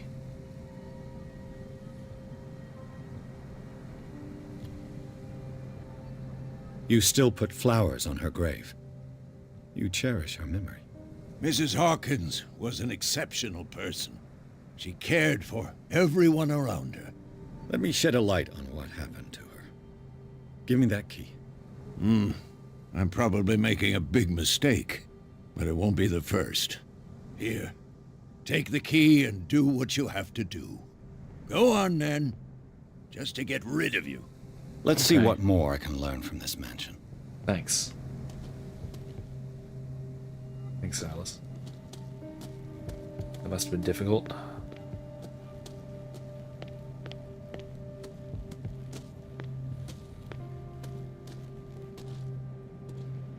This gate is locked. Not even with the key that he just gave me?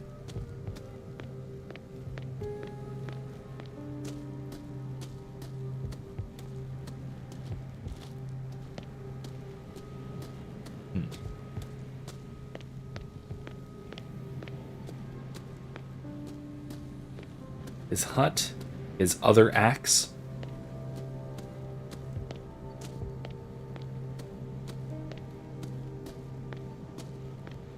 Yeah, it seems a little suspicious that he has a wielding axe and a bourbon. Yeah. Empty, of course. And an actual proper woodcutting axe.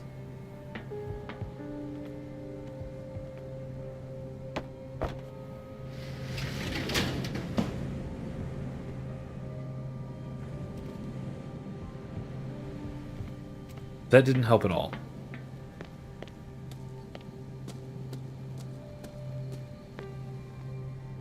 The poor wretch seems to spend the best part of his time isolated from the world. Rather Spartan. The caretaker has simple tastes.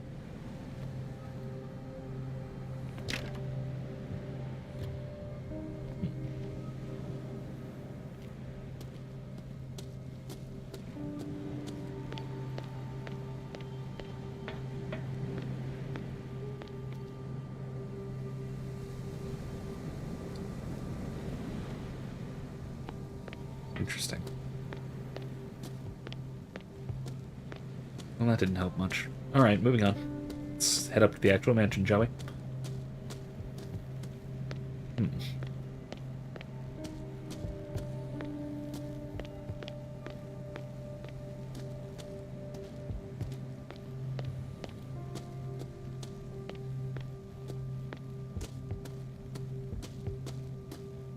Pierce, shall we enter?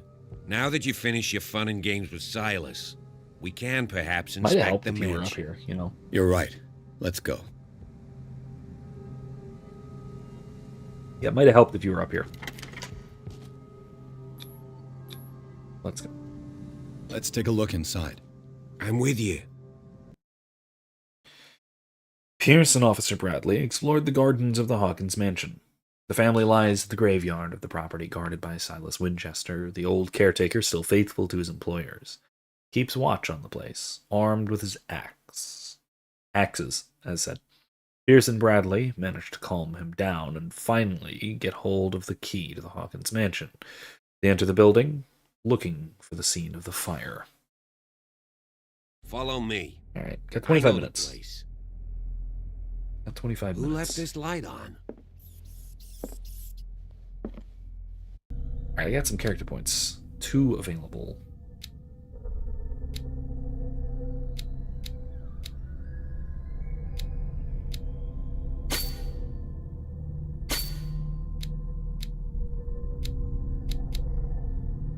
Hey, that's fine.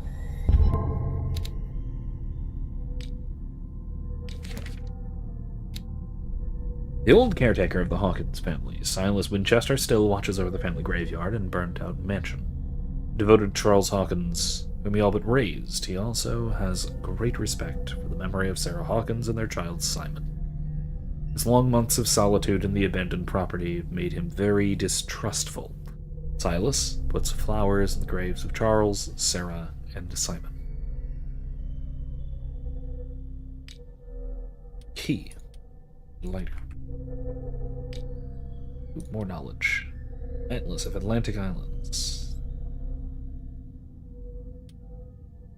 Medicine.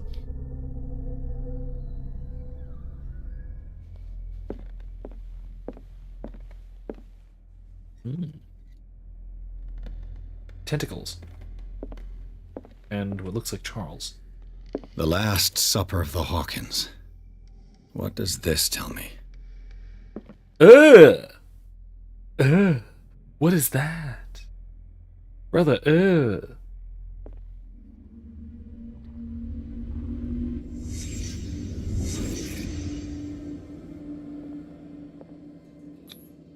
What kind of meat is this?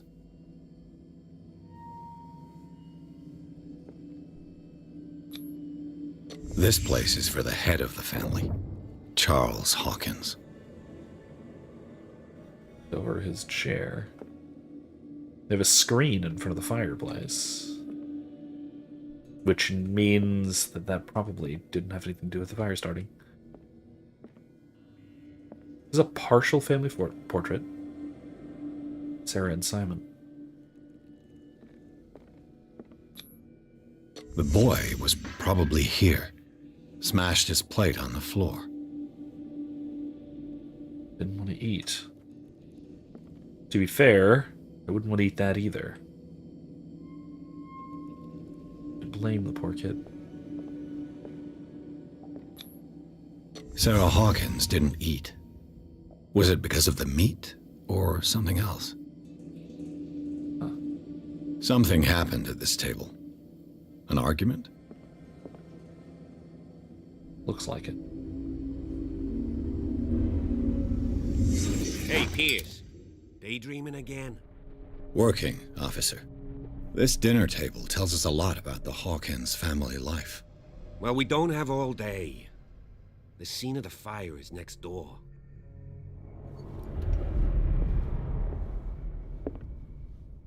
Yeah, because he was eating.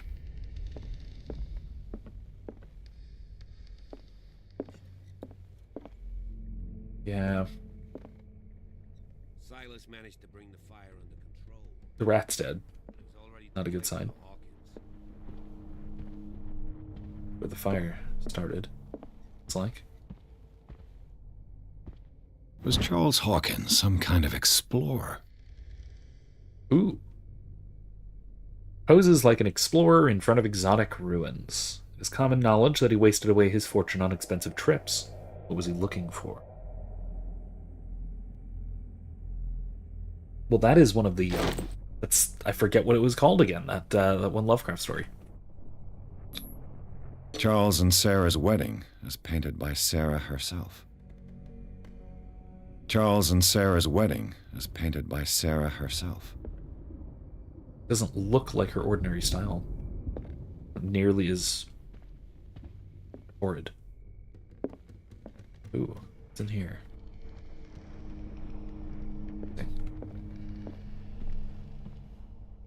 Ooh, not what I wanted. Let's see if I can find something the cops missed. We doing the Holmes vision thing.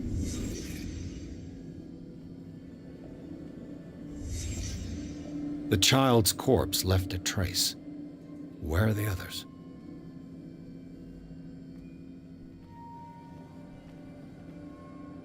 Couch. If the painting I found on the docks really came from here, how come it didn't burn?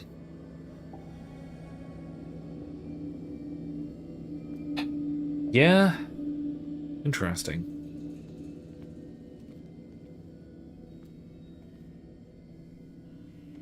I see that, don't worry. Did it stop at the time of the fire? Looks like it. They had a fight. Why? What's that? Shoe. Did Sarah Hawkins lose one of her shoes? How?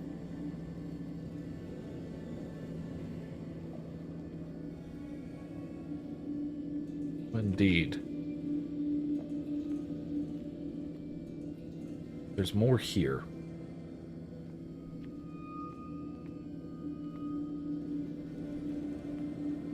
But they're not. Oh. Did someone escape the fire? Ooh.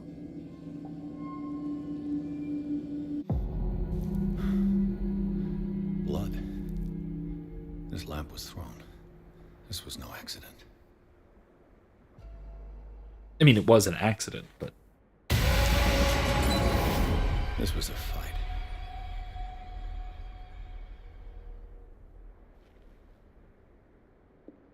Someone fell here.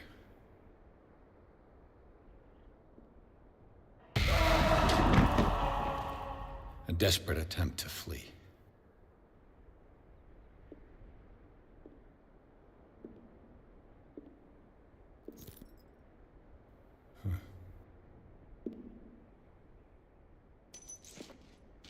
And the boy.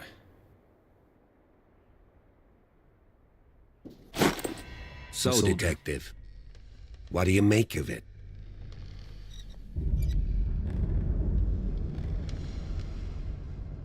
I firmly believe this fire was more than just an accident. Huh. What's your theory?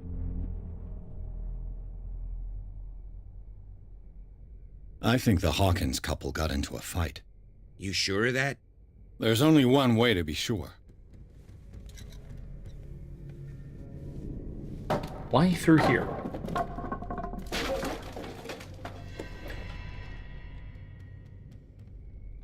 Okay. Now let's see. I have a character point. Put it in eloquence. Wait. Yes. Alright. Last Supper. An elder sign. Since the fire in the Hawkins mansion, the dining room has remained intact. Settings allow the places occupied by the family members to be determined. Visibly, etiquette was respected even in private. Charles Hawkins sat at the head of the table with wife and son on either side. The knocked-over chair could be due to something that happened after the fire, or it could confirm the theory of a domestic argument. Clearly, the roast was untouched in certain plates. The meat, mysteriously preserved since then, seems to have been the subject of the dispute between the Hawkins couple. Well, you could taste it and see. Not that you should. Broken clock. The glass of this heavy clock is broken, and the hands show 10 o'clock. It could give the time of the fire, or have nothing to do with it. Well, that's vague enough to work. Smashed oil lamp. According to the police report, this lamp is the cause of the accidental fire that destroyed the mansion. However, blood stains on the debris tell a very different story. Sarah's shoe, partly burned shoe. Seems like it belonged to Sarah Hawkins.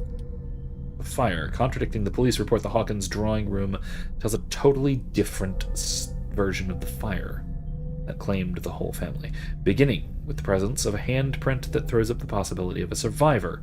The bodies of Charles and Sarah Hawkins left no mark on the floor, nor, to that matter, in the drawing room, contrary to that of the child, still visible close to the fireplace.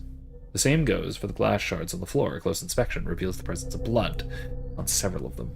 On the wall, a very clear mark left by the painting found in the Hawkins warehouse confirms that the Hawkins case could be much more domestic accident.